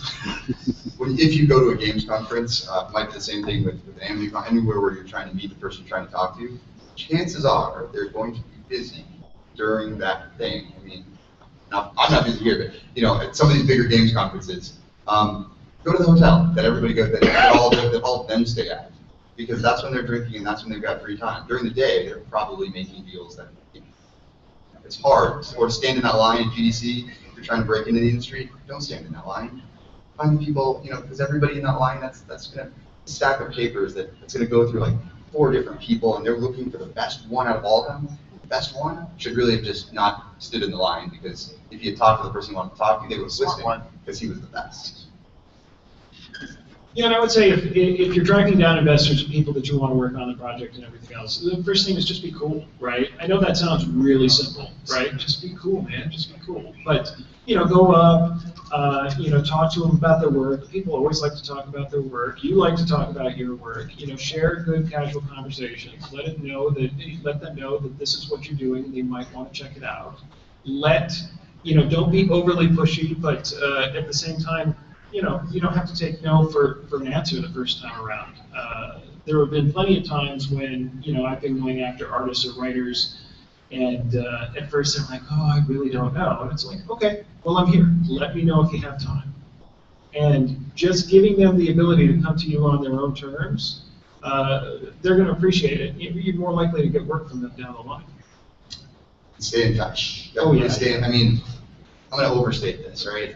Have a plan for how you stay in touch with everybody that you want to stay in touch with. I mean, like, and not a, you know, I'm going to hit them up once a month and ask them if they've read that proposal that I sent them once a month. Because, I mean, that's not terrible, but it's better if you're doing stuff. You know, whatever it is that you're doing, you're continuing to do it. And then that's the basis for you checking in, sending them a tweet, doing whatever it is that you're doing to reach them.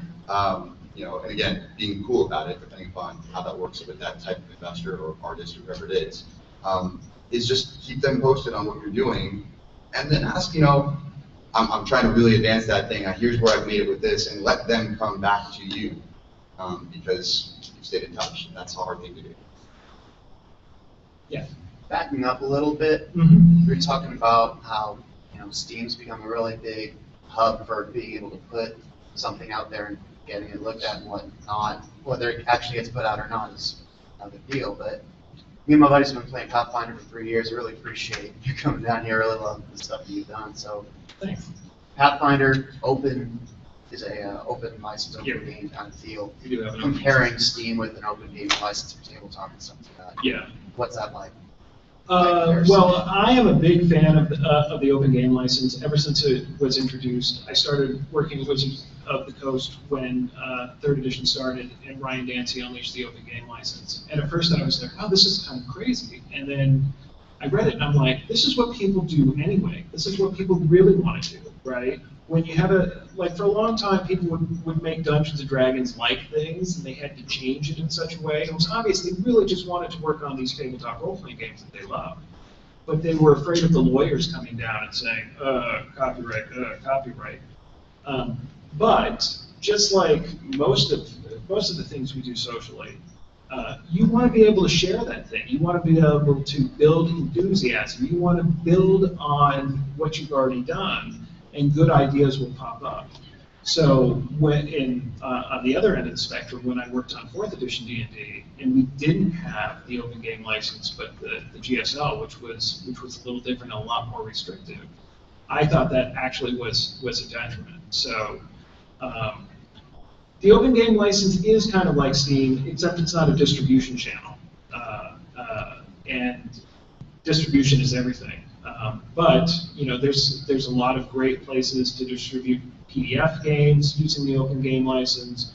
Strangely enough, I really think that Kickstarter is the best new distribution channel for things like that. Yeah, it's kind of a flash in the pan. A thing comes up, and you either like that idea and decide to get on there. But if you want to make a tabletop RPG, there are worse places you can go in Kickstarter to see, 1, whether or not your idea has traction, and 2, whether or not you can afford it, and 3, to at least give you the idea of who it needs to go to, even though I will warn you that the actual distribution of rewards can be a real pain in the butt, and make sure you get your costs right, or it could really eat into your development money and potential profit.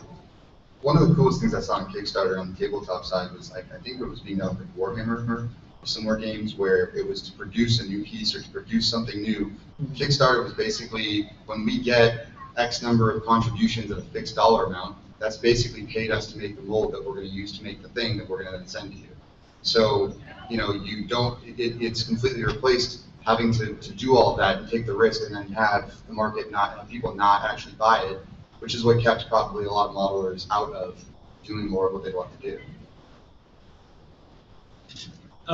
There was, so before that we were talking about, there's a really good point that I was going to bring up, and then, no, you sidetracked me. What's that? That's just money getting people. Oh yeah, social media.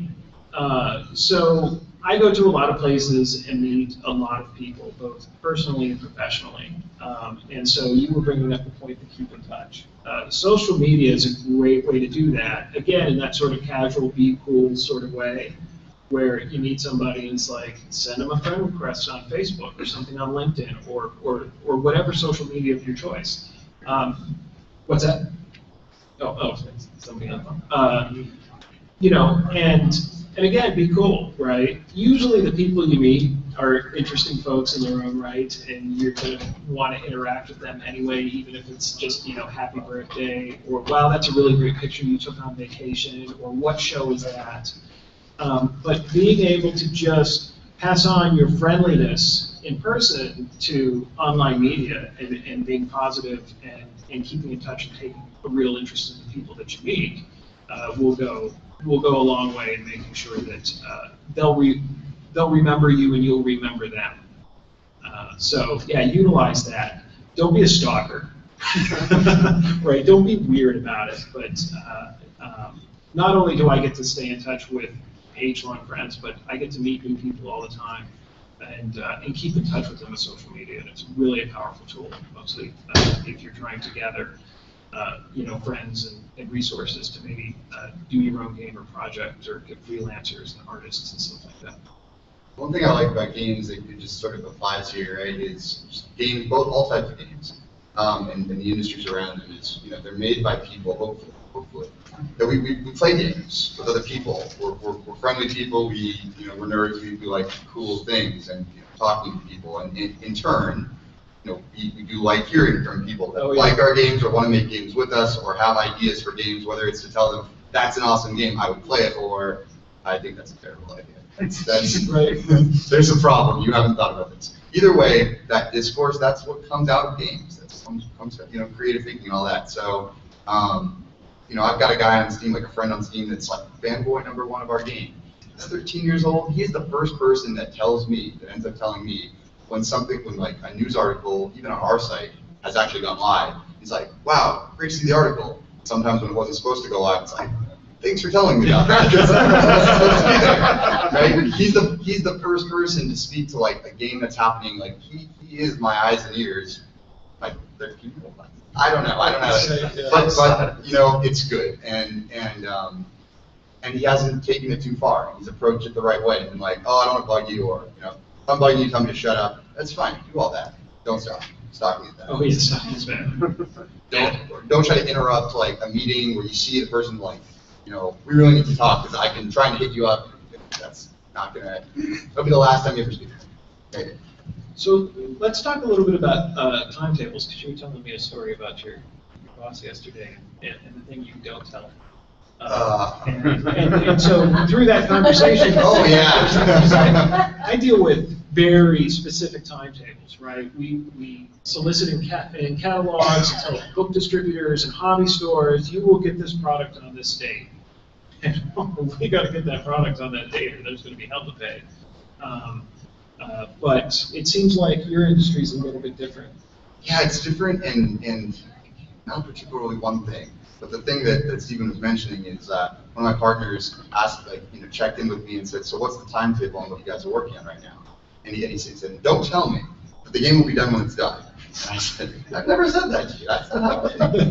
That is the wrong answer to any question ever asked in that grade. So when are you going to get that essay done for college? It'll be done when it's done. That's not the answer. You know, so there's two parts to it, right? There's knowns in the industry, or games like targets. There's events. Those events are places you're going to feature your games. There's there's months that are better to release a game because nobody's releasing games in terms of the big AAA guys, and then there's bad months to release a game like Christmas or November or June because it's E3 and everyone's going to hear about every possible game, and then there's you in the background because you're not, you know, Bethesda. But so there's the known, but then there's the unknown. You're working in technology across a whole bunch of different fields. You're working with people that you may have never worked with before, and maybe they're good and maybe they're bad. And you know, you're working with mechanics that, yeah, you white boxed it, you prototyped, you did everything you should do to test, like, is this fun? Does it suck?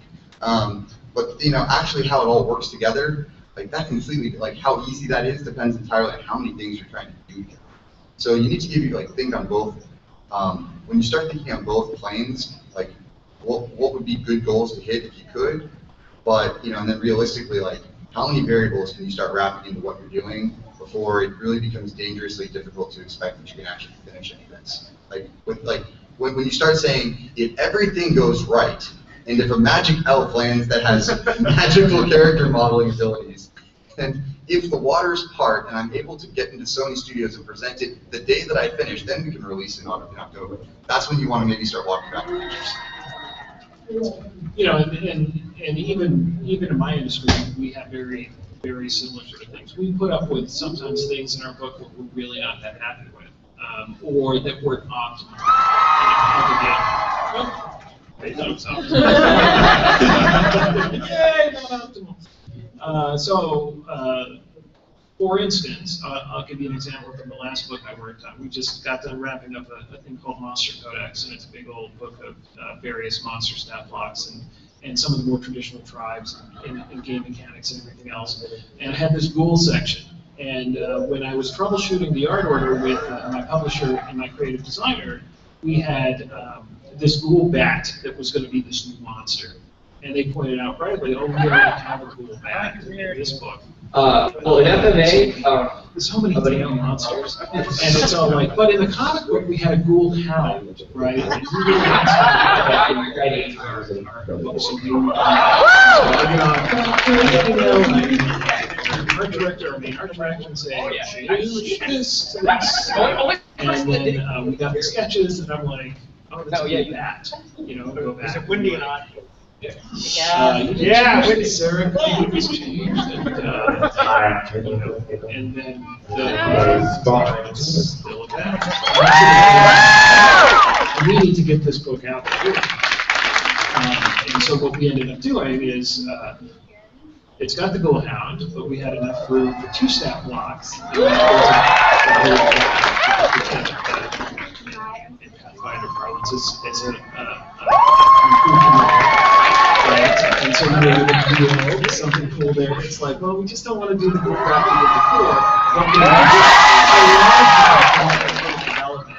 And life hands you a bunch of lemons, hands, right? You put some vodka and squeeze and it's palatable. And I'm sure there's a lot of that on your end too. If you want to go I will interpret that as a what is the biggest lemon that, and I don't mean the concept perspective, I don't mean it in that way, I mean in the lemon and lemonade's perspective. We made some choices as a company, there's some people that are no longer with our company, but choices were made, that put us on that very big break for a game that was announced as a PS4 launch title. It made it through a lot of those doors. Remember the door that put us in front of Sony the day before, all that stuff? That actually happened without the leprechaun. I'm trying to keep it quiet.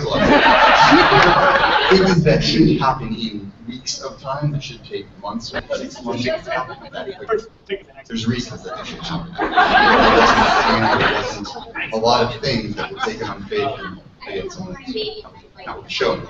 But put us on the map in a very big way. We're not able to make that game a PS4 launch title. It's not up the docket. It's very different than what we wanted to be. On the positive side, for months, literally to date, there's not a week goes by that I don't hear from an interview from the press that wants to know more about that game. Which, to me, says when the time is right, we'd love to make that game so many people want to play. There were articles that would put it at one of the top 3 or 4 games of 2016. You know, this is great. The flip side of that is that when people actually make Sony publishers that would, you know, it's not that they can take a phone call. Before they would, or before we can really advance, we need to actually see them. We can't even have any more theoretical conversations about other stuff anymore, and that's completely fair. Like, it's fair, and that's the bird, that's the albatross that we live with, is we have to actually, the thing that we're making, it's got to be playable before we'll really be able to have a conversation. The lesson of all that is, and if you're going to fail big, own that failure. I mean, I think when Jason Blumen Alpha, right, the whole idea was really you're just going to do 3.5 again. There was a lot of chances of catastrophic failure. It really was. You can't be afraid of that.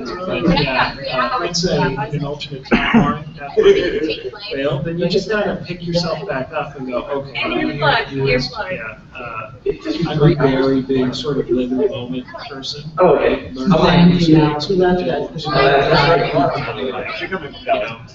Hold them.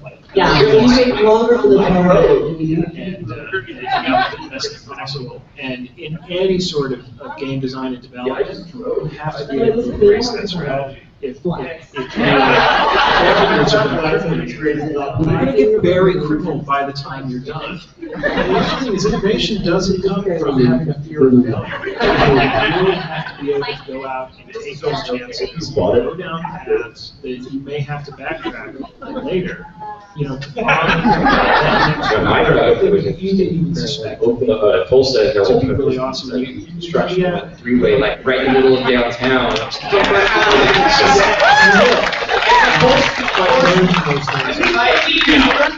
I'm old school. I D&D a little bit. I'm also a business guy.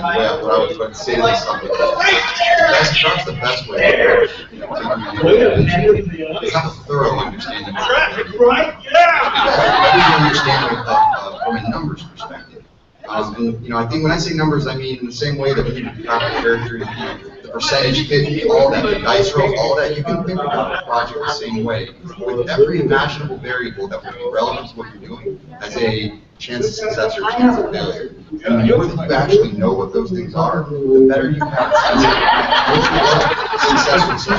Big success, what medium success, what acceptable success is, what embarrassing successes, what I'm gonna have to take a loan, but I want to keep doing successes, what this was a bad idea failure looks like, and what I need to live in a cave for the next year, and probably, I'm gonna have to work that one job I never wanted to work, that's the job I'm gonna work. All that stuff, how many people need to buy your game for this to be good? how many people need to play your game? In gaming, that's not necessarily the same thing. So make it the most important thing that makes a free-to-play game valuable is the number of people. I saw somebody. I want to see where. Any other big topic. Numbers. How many people are talking about all the social media data? How many marketing trailers do you have to put out in a 3-month period or something to hit? How much time does a strong player spend playing the game? How much time does the average player? These are all just numbers. The more numbers you think about, better chances of succeeding, not failing. Like, There's something I gotta tell you. I'll tell you the dirty secret about Pathfinder, which some people don't realize, is it's a free-to-play game. We sell a lot of books every year, right?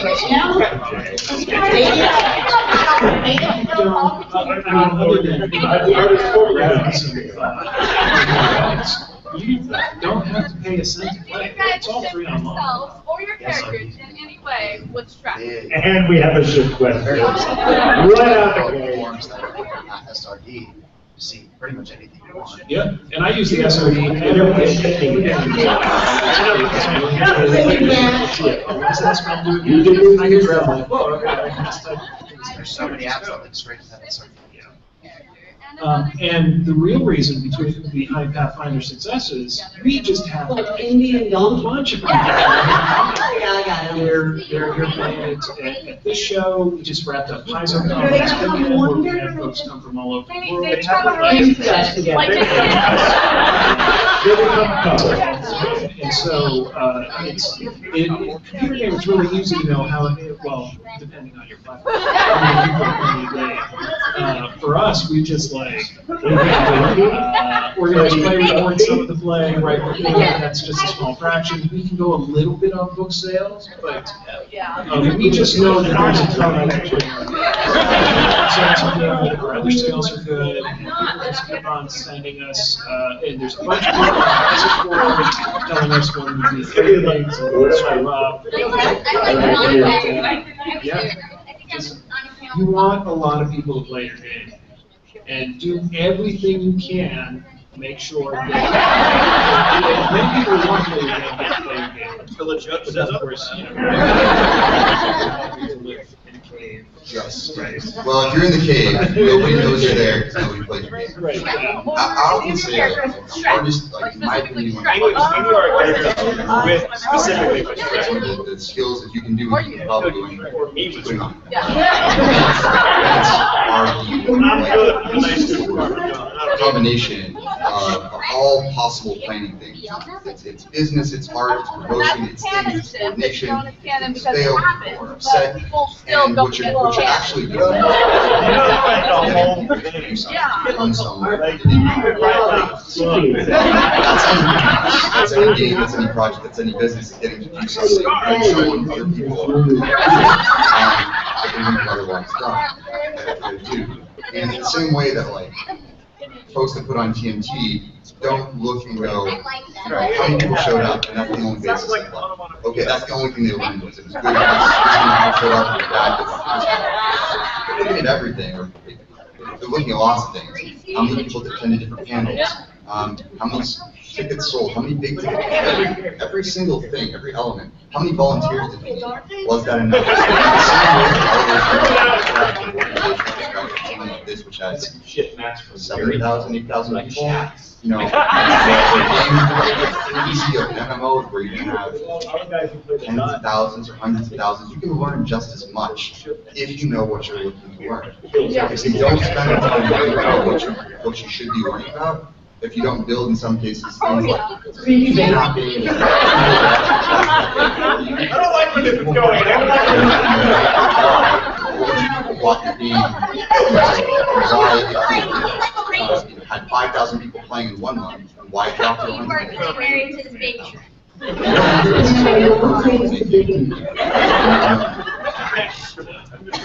Please. And if it's a question for both of you guys. You want to begin with? I mean, I always talk to the folks who work on computer games, and I am absolutely jealous of some things. I like the those numbers, right? And I mean, and we at Paizo, we're able to do that through our society. We run a very large forum on our website. We're able to get some information there. Even if you can't do those kind of things from that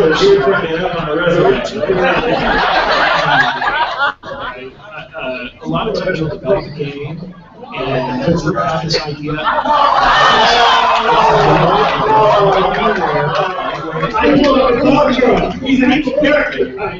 It's going to be very eye-opening. It's very enlightening. And sometimes you can play totally different than the way of running like the brain in your head. And do that again and again and again. It gives you much information. It's after your game's out there, and it's exciting. So you're going to want to support it. And the best way to find out what people really like about your game. So go on. Because sometimes you're getting cool, but people just aren't digging it. Blizzard has done this really well over time, right? Anytime I kill a ring, They keep constant track of what people are actually doing, what they're excited about, what they want to do, what they're trying to do, and they probably shouldn't do. And they'll expand the game in a variety of directions to make sure that the people actually playing your game it all comes together. The dog and hair have new runs away content and you're hitting on it. eventually Get your big thing and find the blood splatter. It's almost like a stream of this. So yeah. Opened up. Huge time to watch it. It's actually a dog. Things that those approaches. Highest possible information should be based off of feedback, testing at all stages. They do crazy science tests where they strap on like 0 things and they gauge where your eyes are moving. They put as much money as has ever been put into studying why you like or don't like what they do, and that's how they make their decisions. They've almost, I think they've gone as far as to almost indicate they might not ever like a single player game. I mean, the reason that single player is from, I mean, it is so much riskier. First of all, I would never actually blow up. You know, it's a lot harder to learn in the course of it. I don't think than it is to learn from a multiplayer game if you build that game to be. But the default thing, I'm a good person. Living, changing things. Now, I'm sorry if I'm derailing this a little bit, but I have noticed that a lot of games out there are based upon some kind of. Now, I don't mean to say that they don't have something. They're not good games. But you have you have Boy. You understand that his intentions are actually pretty human. Like, you get it. You're like, I don't like what you're doing. You're the antagonist in many senses, but you're my question you're is somewhat justified and harder to argue from a against. specialist standpoint. It's coming from. On both sides of this, I mean, I know I make light of it, but I should tell you why is this? I have to make light of that because that's a really gut-wrenching. People like gimmicks. Really sad. I mean, right, there's a reason why we call them gimmicks. Sometimes there were definitely games where and so like very and then there are time wasters, right? They might be very fun time wasters. A lot of games that are out there are basically time wasters. It's like I'm at work and I'm a little bored and you know I don't have the brain power, or my boss might see I'm gonna do this for a little while. But you know, there's just something that the brain likes about those things. And the thing about it is you have huge audiences. I was wrong. That's why you see a lot of people. Somebody asked me a few years when Facebook games were all the rage. Why do you think that the Facebook games are as popular as they are? And I'm like, well, they're sort of time waster games, and they have a very intense, organized play program. And they're like, well, what do you mean? And I'm like, well, you're competing against all your friends. And it's not just random strangers that you see on a leaderboard, but it's Joe. Really? Joe's beating me? No, that's not gonna go. Right? And it's all, and it's a, haha, Joe, you're owned. So the funny thing about it is a lot of game companies really have been able to capitalize on gimmicks and time wasters. And are those the kind of things that I like to design and usually like to play? No. But it turns out a lot of people do. You had to play At somebody least that's my with answer. a different character. I'll give a different answer. Time wasting part is not, in my opinion, speaks more to just how games have populated places that they and a lot of those places are time wasters, or I call them toilet games. Before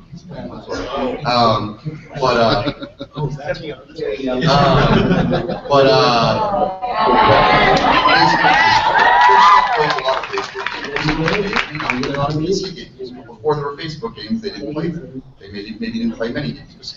You know, this is the increase of people that previously, I'm not a gamer, even still are saying I'm not a gamer even though, you play Scramble. So that's not, in my opinion, the reason why you don't get story games. There is a very good one,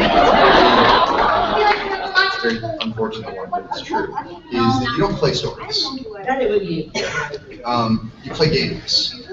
Stories in games, when they're there, support the gameplay. If you have a game with a great story that's not good, it's not fun, it won't do well, and people won't play it. If you have a game that the story gets in the way, you don't like it, scenes that are, whatever it is that get in the way, people won't like it. And story games in particular are less multiplayer. They tend to be on the side of single player. If someone didn't like that game, because of whatever happened wrong, they'll tell their friends how to play it. And people, as opposed to a multiplayer game, the story, a co-developer told me this, the story that a lot of people get out of a multiplayer game is the stories that happen when you play together. Oh, we were playing and then like the tank came out of nowhere and totally just rammed us. We tripped in the air, and then that's the story from a playing perspective. A lot of games. It just means that it's really not a great way. In fact, it's a terrible way. Yeah, exactly. To come up with a story and make a game. It's much better to come up. I mean, you can have an idea of what the theme of that game might be, but you really want to figure out what makes your game fun to play, and then see to what degree the story would support it, or would be a good story around it, or branded well. And then you also want to think about, okay, if you came up with that good story that's weaved in here and there and there, to the average player that's going to go through and actually engage with that story. Don't spend too much time to speak a story that you don't think is working. Continues through its various clones that people like story, but they like the story like it's not as fun. It's not about my character. So we have a little less than 5 minutes left. So anybody else that's someone's drilling through the wall. You're talking about numbers in business. You're talking about success, failure, that sort of thing. How does one allow oneself to success? How does one increase their chance to rise? So the first thing I think, first off, is realize you don't know everything, right? In fact, realize you might know nothing, and then go out and find success stories. Right? It's the same way if you're building a character. It's all, if you're like, I want to make the most broken guy ever, let me go talk to Joe, Frank, and Paul, and maybe Linda, right, and sit there and find out what they're doing with their characters. Or you're going to go to a cheese board and figure out what to do, right? The success stories are out there, and people love to talk about their success stories. Go out and figure out what they're doing, right? What they're doing, or anything like that. And just get as much education as possible. Figure out what you're really good at, no matter where you are at the stage, because your chance of getting that information that Stephen was just referring to is going to be buffed by how good you are and how the people that you look to that information perceive that to be, and then continue to do good, even if it's down a very narrow path. If that path is I have no issue, but I love playing. I'm absolutely never like maybe just see. What? I think he's younger with that. Yeah. I enjoyed it, just like you say, there's just so much. I would say at least 50% of our teams come from the modding community, which is different than perhaps the average AAA studio. There's a panel on Sunday that's talking about level design or level design. He's a pretty well-known modder. Built part of the Morpheus or levels using Morpheus, which is the Theories mod. We've had lots of modders, and what is interesting and attractive about that is they don't. I'm very interested. Often. Like that's how they approach it. It's like I'm just going to make this work. Sometimes the balance of that is then when you actually get them on board, it's like okay, but you can't take all that same. I can do it any which way because now this is a team. But yes, absolutely. And the truth is, it's the same thing. We were all getting used to, belling up to tables. Sometimes I'll yell out what to the games would play, and we're still a big game. Okay. Yeah. This is actually going with the first by this gentleman, that gentleman there. They have no idea who she was. Like that. We had it video games that it is the first. And you escape from playing a video game in this case.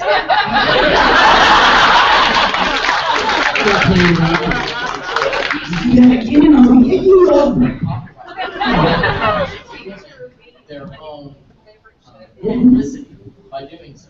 Because games like Clash Facebook games were played by YouTubers just to play and watch these videos. That takes them to play. So the 5%, big majority, and then the big majority gets the latter majority, and that's how it all goes down. I would just say two sort of short statements to it. So yes, we agree with you, don't be dumb. All of that stuff that people, those few people that have made moves to not allow that are dumb. Yeah. And then, but do be smart, and that's a lot harder. It's like, maybe you can apply to accept everything. Pick up everything. Like maybe everything itself means everything that's smart. It's smart as you can. People that play your sorts of games, figuring out a whole bunch of ways to do it. It's hard to be smart. It's easy. So in summary, the elements of design are.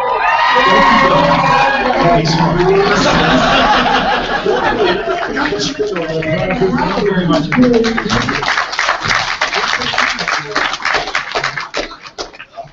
In Mythos, horrible audition stories of things you want to do at an audition. We through it.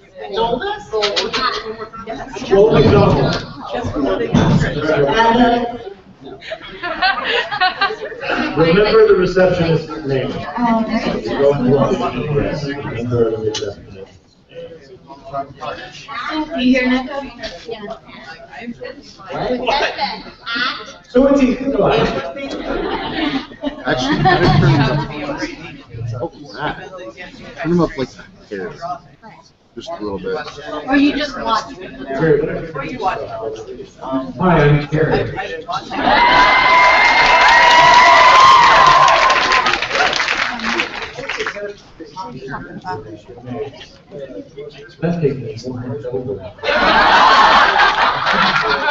I'm getting more of next door than I am. Thanks for bringing the room down. Sorry. No, I think it's oh, that's much better.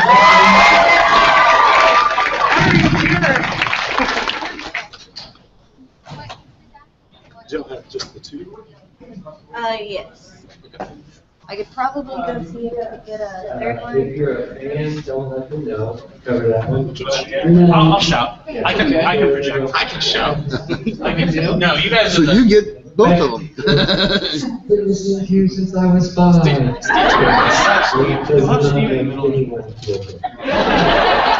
You would take it. Just say, I've been listening for a long time. We don't even know how old you were. Especially if you're 20s. I was 6. Also, on that same note. Are you giving out your prizes for this one? Or? Yes. Do you guys want more than a 5 minutes? Are we on for an hour?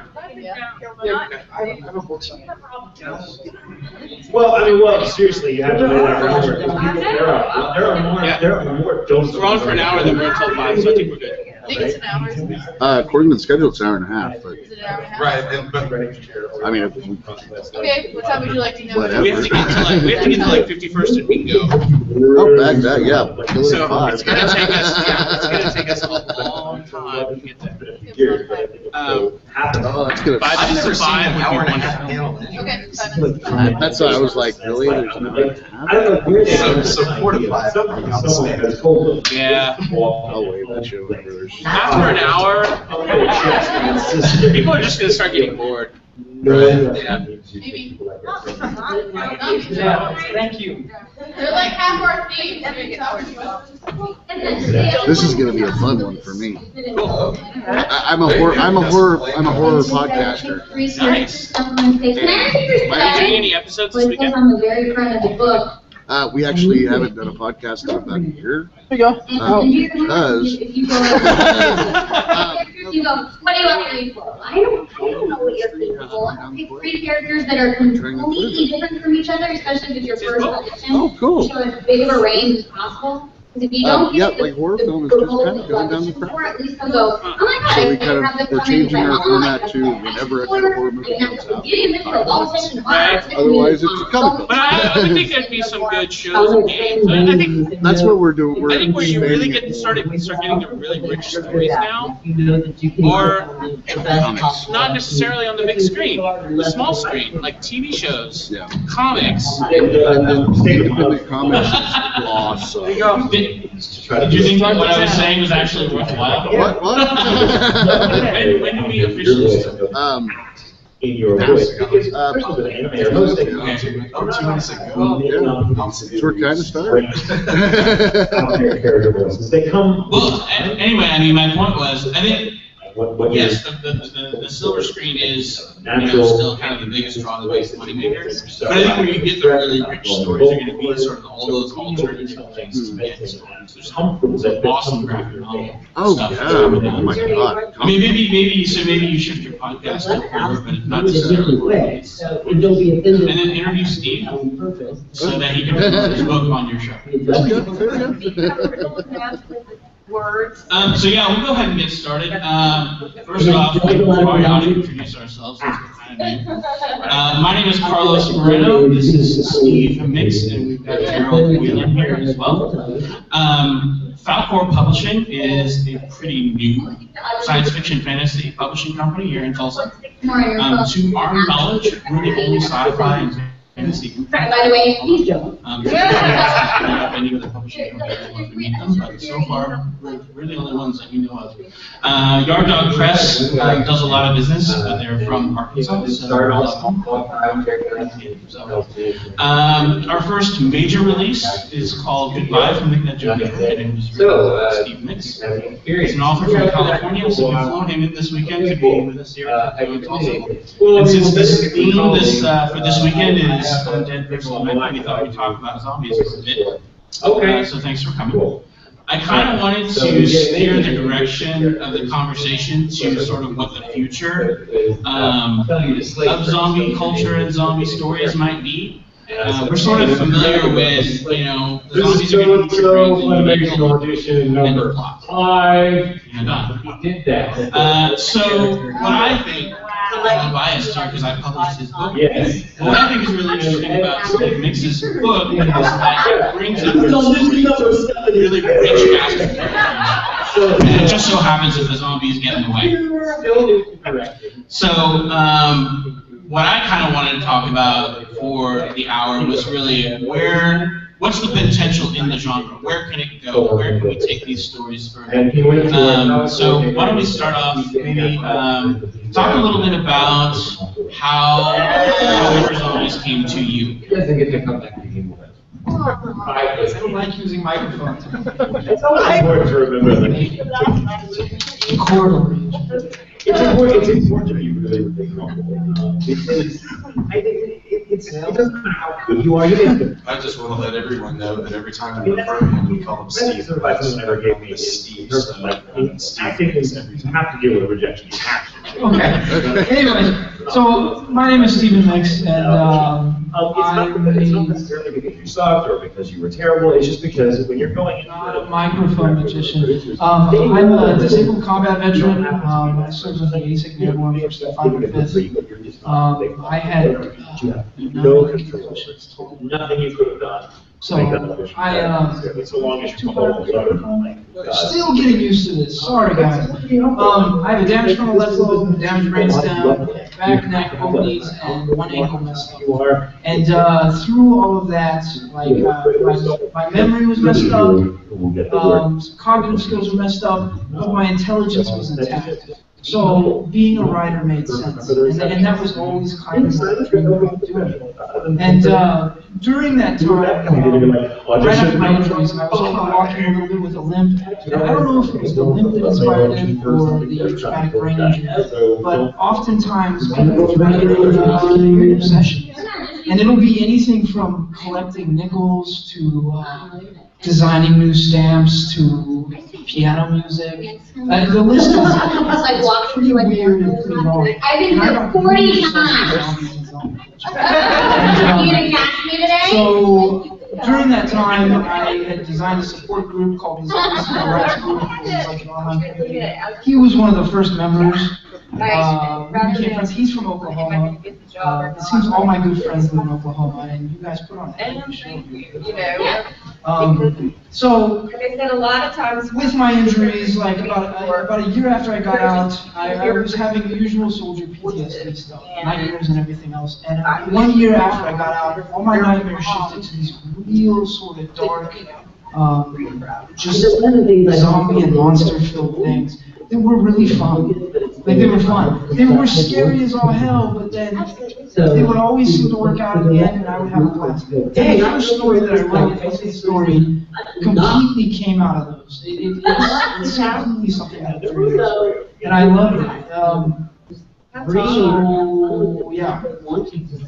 We break a couple rules in the book.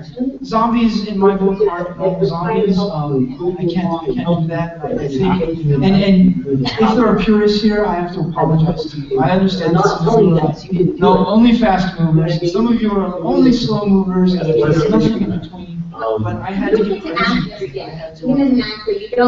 I had ones that you have the gift of getting to go in and act. I have ones. Yeah, the swarm. I have ones that they're missing their eyes, their cavities are filled with like sickly fluid, and it trails down their face and stuff like that. And they're not called swarm because they swarm like zombies, but because they have like actual swarms of flies that I will call you in for sort every of just single nasty things. And then they'll rage, and when they rage, the flies will because swarm I around their heads and stuff like you that. want them So on it's set, really you twisted want them stuff and really kind of rewriting. They are really good people. And forgive me for looking at my notes, with the head injury and memories and stuff, I have to do that. I broke some rules, and we all know these rules. Hopefully that there's one thing I want to interject on the whole rules. Is like when we were talking about the development. That's one thing that Steve talked to me was like, you know, man, what makes a zombie a zombie? Where, you know, what that's something you can do with it. And we were talking about anything from the culture, television, print, comics, anything. You're already breaking the rules of reality in the first place. The Croesus and the whole part. Me and Gerald got into a discussion one night, and he said, if something has high level necrosis and it's a fast mover, what happens? And I was like, that's pretty messed up. I guess he runs really fast after is always restricted because it has to. That's twisted. So it was just something I I wanted to run with. anywhere in the translation. That part always cracked me up. Watching. Sometimes I just basically this is all I was saying with that. The rules are meant to be broken, in my opinion. I played by that my whole entire life. So that was all scripted. I like to break rules. And we know this rule. If you have characters, a story, so to get there, you generally don't have walkers, Walking Dead, Undead, Shamblers, anything that's not zombie. And when we went through, when the world went through a zombie scare with the whole bath salts thing, and the guy in Florida eating people's faces and stuff like that, I was like, that's where we're gonna roll. So we did that. My characters do that, and well, yeah. The next thing I was going to ask about is you touched a little bit on one of the creatures, and you've got other creatures in your book, the ravens, and a few others. So can you talk a little? And I think that's actually a really interesting in zombie culture. You don't really talk about. You just talk about rotting people. Yeah, but you've really sort of taken that further and sort of explored this idea that in the future, if zombies perpetuate and continue to have more creatures and more just more creatures and more zombies evolve, then this sort of idea of evolution that monsters would evolve. So you talk a little bit about sort of where that idea came from. I talked a little bit about it in your book, but I kind of wanted to hear more about it, like how you came up with that. Guys, I'm like, okay, sure. Well, okay. I figured with my story, as an infection spread, the infection mutated and evolved like any other thing on Earth. And it sort of made sense. And, I don't know. Remember how pleased I was in Playboy when So you're talking about what we were cut off talking my arm about. and then it regenerated. Wait a minute. We were talking. You don't cut things off me and then Well, basically, it wasn't so much that the zombie itself, or the different swarm, or the ravens. It wasn't that they particularly developed or what was that word, evolved. I know it's a bad word in Oklahoma, but you can still say it. Evolution, it's okay. Say it. Or something. No, but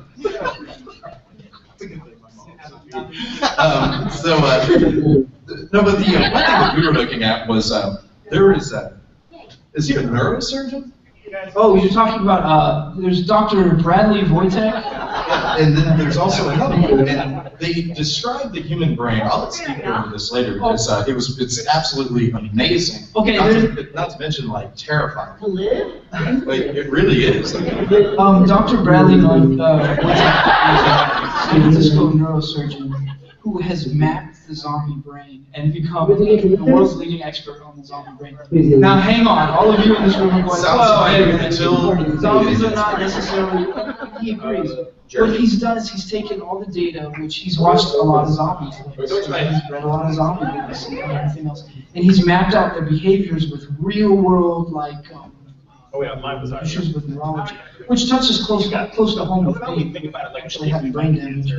And so he's put together where the deficiencies would be in the brain. And when he shows the image of it, it matches rabies, which kind of makes sense because rabies is a disease that spreads through the body and then generally makes something. You become rabid. You lose cognitive function. You have low brain activity, but you have a tendency to bite. When you bite, now will catch the disease and start biting other things. I mean, when you really think about this, that makes me or even a possibility.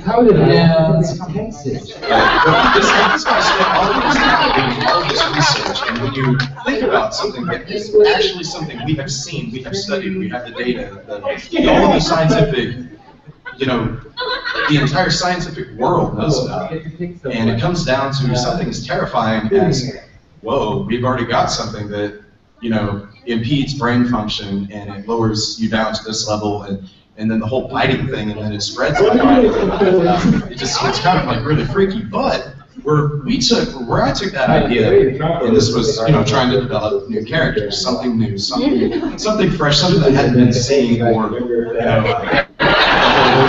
just slow zombies with just walkers with fast moving. Say for instance, there are some of us that are One piece. We are predisposed. They have figured this out, and that's why they're mapping out language. And some of us will get cancer. And then they always like to We don't know exactly how that happens yet. Some people can smoke a cigarette from the day that they're 3 years old until they're the time they're 140, and they don't get cancer for some strange reason. Your grandma. So what we were talking about was the infections. Once they spread into one of these zombies, or a person that is not reanimated or not yet undead, it actually finds different types of cells, like whether it be the one that causes cancer, the one that causes Hodgkin's lymphoma, or something very specific. Now, what if during the time period of their reanimation state, what if that cell causes them to grow at an exponential rate of 6 times their normal size over the next 4 days while they're transitioning into the undead? So now you have a new scientific, quote-unquote, reasoning for how you can get giant zombies. And a perfect explanation of how it goes down. He completely just wanted to drop giant zombies. I'm just gonna throw that out. There's nothing scarier That's what than that whole giant speech was about. He zombies. just wanted to be like, giant. Well, like when I read about When I read about the Ravens, or when I read about the zombie creature in the short story, it's like kind of spider-like. Somebody talking about shadows. Yeah, the spider this is the way you Anyway. get physical changes. Now, the scariest one to me is, what about the one that has cognitive function?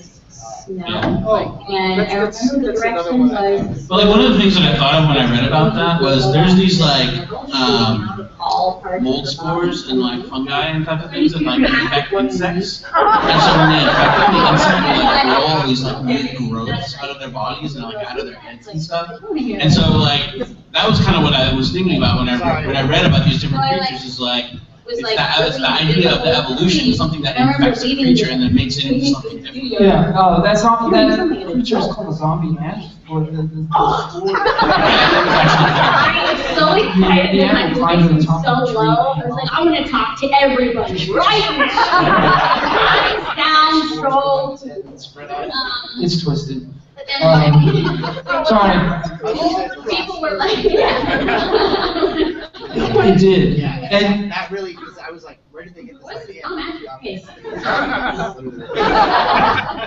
I didn't know this was an actual cell regeneration. You're still a dead dog. It's a real thing, yeah. When you found out about it, didn't you like close yourself in a room and like stay for a couple of days? I fully did. I was like, I can get mushrooms on me? Yeah. You're just like, oh.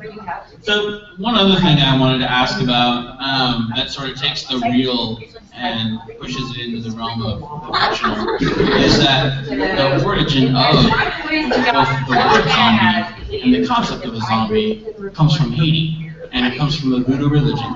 And the idea is that voodoo shaman makes someone into a zombie. That they can take over their soul after that person dies and essentially enslave them in a way. And so that's where the zombie myth sort of came from, and it's Haitian, it's a voodoo word. And the last con that I went to, the last con that I went to was SuperCon. Lou Antonelli was on a panel. And he was talking about, he's a newspaper reporter in South Texas, in the Deep South, and he hears this story of this town about a plantation, and the owner of the plantation for the harvest, and just knew a guy in town. The guy came in and said, you need workers, and get workers for you, and so all of a sudden all these people show up. So all those people just started working on the land. They didn't really say much. They didn't really do much. They sort of just did their job and went to work. So it's Texas. So and it's harvest season, so it's like really hot. So the owner decides, well, I'll just make these workers some food and drink to take a break. So they made them pralines. Yeah. Pralines. No, pralines.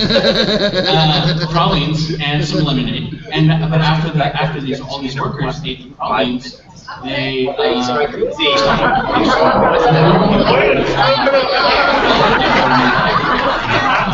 and he got like the guy who brought him the workers got really, really, really angry. And sort of started it turns out he's Haitian. Part of that Haitian myth is when the zombie eats salt, he remembers that he's a zombie, and it sort of breaks the spell. So it's just one of those like, maybe it's an urban legend, maybe it really is. I don't really know. But like that's another thing that I was kind of thinking of in terms of where zombie culture and zombie stories can go, is going back to those kind of Haitian and voodoo myths and bringing those sort of forward. Have you thought about that? I know there's a voodoo. Isn't there voodoo practitioner, voodoo shaman? She kind of is. Yeah, she does the accent and then it sort of reveals that she's the first person. Now you've been to my time. Yeah, that's. Who's seen Serpent in the Rainbow? Has anyone seen this? That is the scariest movie ever. Another one where after you've seen it, you sort of shake it. Seriously. I loved it. It's the scariest movie ever. It's great. Because it's a true story. Like, it really happens. Yeah, there's some truth to the voodoo myth. Like, I guess it's sort of the recipe of poison pufferfish, and it shuts down parts of the brain, and essentially makes somebody just like Damien did. sleep and live. So they're not by definition. The zombie definition is reanimated dead. So they're kind of reanimated. They're just not. So I said, well, hey, you know what?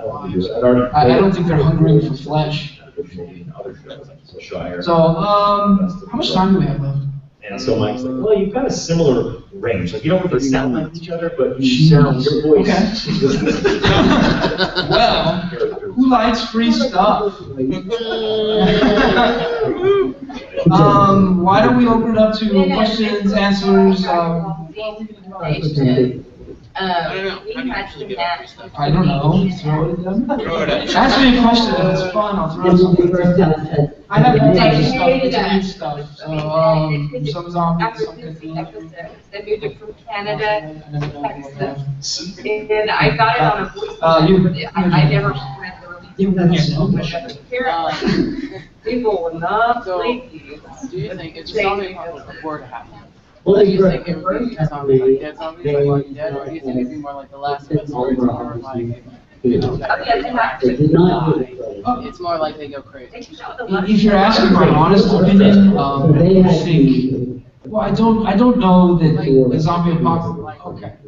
So the question is, if the zombie apocalypse happens, do you think it's going to be like the Walking Dead type, they brought back to life, or it's going to be like crazy homicidal?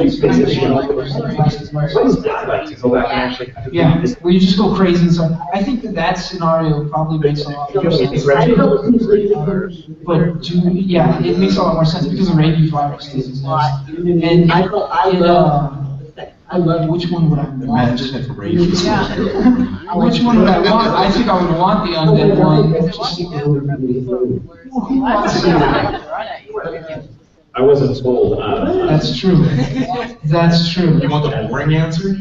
Of all the things that I've ever seen, like read or anything, the one that actually terrified me is the most cool, right? Have you seen the new show that just came out? The virus has killed 98%. It doesn't reanimate them or do anything. It's just a virus that kills 98% of the world. And so now you've got 2% of the population, which is only like, is that the world? It's like 200 million people out of 7 billion. And that's possibly the one that's scary me. You got a super Spanish flu situation or a black plague. It doesn't have very much sci-fi to it or anything. Like imagination. But if you wanted to know what I think would happen, that's the one that I was sitting there going, that's very scary. They should put that on TV. Or rabies going airborne. I'm not joking. If you look at the effects of rabies and then get the whole zombie comparison from Ukraine, that going airborne is also a situation. think it's supposed to be a pretty fresh. I have a lot of stuff. Yeah, Pretty fragile virus. Let's see, Cthulhu Flux. I have a Party Room core deck. It's fun because Monica already sounds like a RPG thing, you know, and I'm like, good, I do have to. And try to get more people there. Cthulhu Dice Zombies. My Kickstarter. It's zombies versus aliens type game. Do you want any of this stuff? Maybe? What's that? Cards. The green, here, yes, yeah. Their Here, ears. just come on. Wait a second. Cthulhu Dice. I love your dog. Okay, Go for it. go for it. You don't have to. Favorite I do. My plan is to have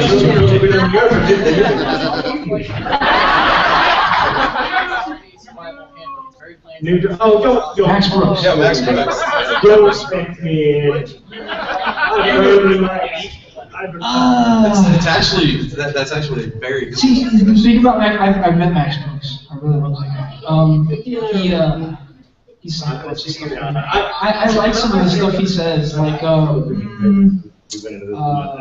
blades. I love the show. Fire reloaded. The show is playing. Better damage for me. But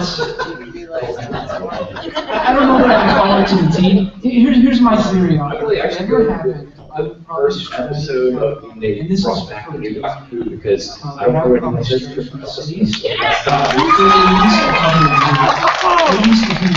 Zombies will move wherever their food source is. That's where they go.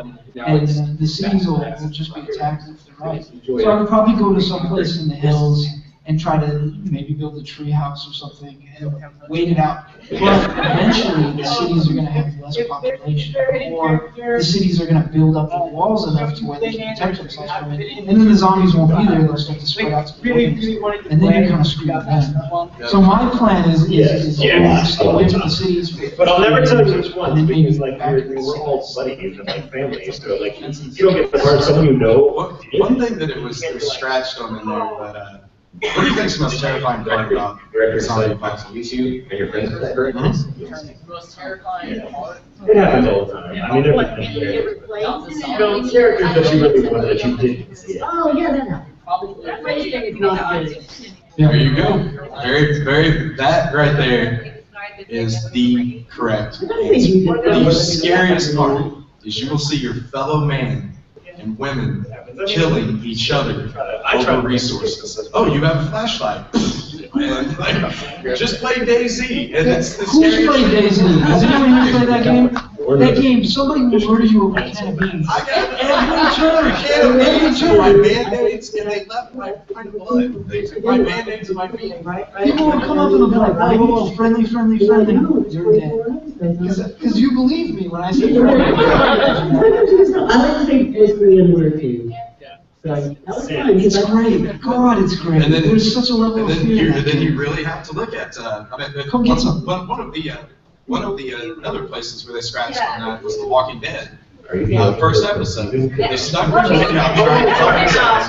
Then people wind up getting killed trying to help them. So it's like you sit here and see this person over here struggling. It's like bye, you drive off in your truck because especially but that's the part that always terrified me about it. And, like Zip was Steve was 101st Airborne, and I was 82nd. Or 82nd Yeah. Airborne. I'm sorry. Yeah. I'm sorry, you're all Army to me. Yeah. So, but I was in the Marines, and one thing they taught us about survival is if you don't know your surroundings and you don't know the people around you, you approach no one. In fact, if you see somebody, you avoid them. If you can stay from a distance and figure out who they are, that's a bunch of our guys. They're just Army or they're Marine. They're something that's not good range. Then you can approach them, but it's not like we all walk around like back in the 1700s, all flying flags above us. Yeah, we're a bunch of Americans. We don't do that. And so, and then now when you start looking at the uniforms, they're all digital. When you start breaking that down to I'll keep this short, but you start breaking it down to where if this really did happen, how would you react to it? How would you survive it? How would you do this? All right, now imagine how many National Guard units there are in each state. And imagine the military grade stuff they have in each state. So let's say you live on a border of 3 states, kind of like Tulsa. And you're like sitting here, right here in the little mix of where, let's say this one got overran by a bunch of civilians that are a bunch of former veterans that took all this military grade stuff and know how to use it. Let's say over here you still have an active branch of the military still working with the command structure. Oh, this is my favorite Then you have like all of these people that are making small militias. We're talking about all out war, where you're not fighting against you versus you. You could run into a situation where you are fighting 5 against each other. And it's sitting over here like, man, they got tanks.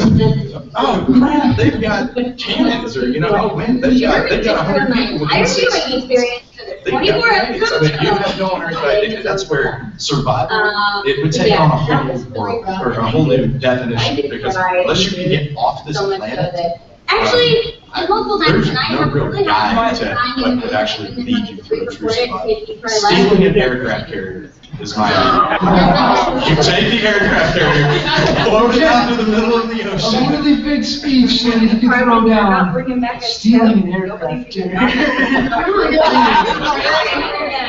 Question. Scar's brother and how he discovers that in particular is really, really. I think you're the one who posted that. What was weird about it was I was writing my story and I wrote the scene from the very first person that was infected in my story, and he had been up all night doing So that's a really powerful before he turned. And then the story broke in Florida that guy was eating that guy's face. I don't know what to make of it. There wasn't more than a few. There was a bunch. There were 6 that I know of, but the weirdest part that I always found about it was, why were they eating flesh? It's not just the face, but why were they eating flesh? That's one of my favorite questions about zombies. They weren't just, there wasn't just eating flesh, there was one guy who ran from the cops and cut out part of his intestines and threw it at the cops.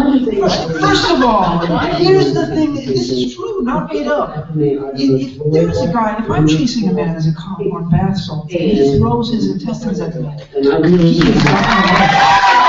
That's where the chase ends. There's no more chase. It's over. We're not doing it was a bunch of weird stuff. There was more than one thing. There was like one guy who cut off like his friend's face or something. Oh god, I don't know what that stuff is. But if you look at it, it's a constant with some who would do that? mutilation with flesh. When a drug makes PCP look tame, don't do it. You should be done with that stuff. But man, it's funny. I was really upset. There was that crocodile drug too. Oh yeah, that's another one. Yeah. Oh my god. Hey kids, look at these pictures of this, and these people look at this. And It's all over Facebook. And then the next thing you No. I like when he almost killed. I love zombies. I love them so much. I would never want to look at them. A couple more minutes. Hey. It's bad enough that you have to live in Scott Wiley, who smells like violence. Any smells like violent fans in here? Well, let's do more questions. We got more stuff to go. Who's got a question? Thank you so much, you guys. We're going to have you in the last place now. We're going to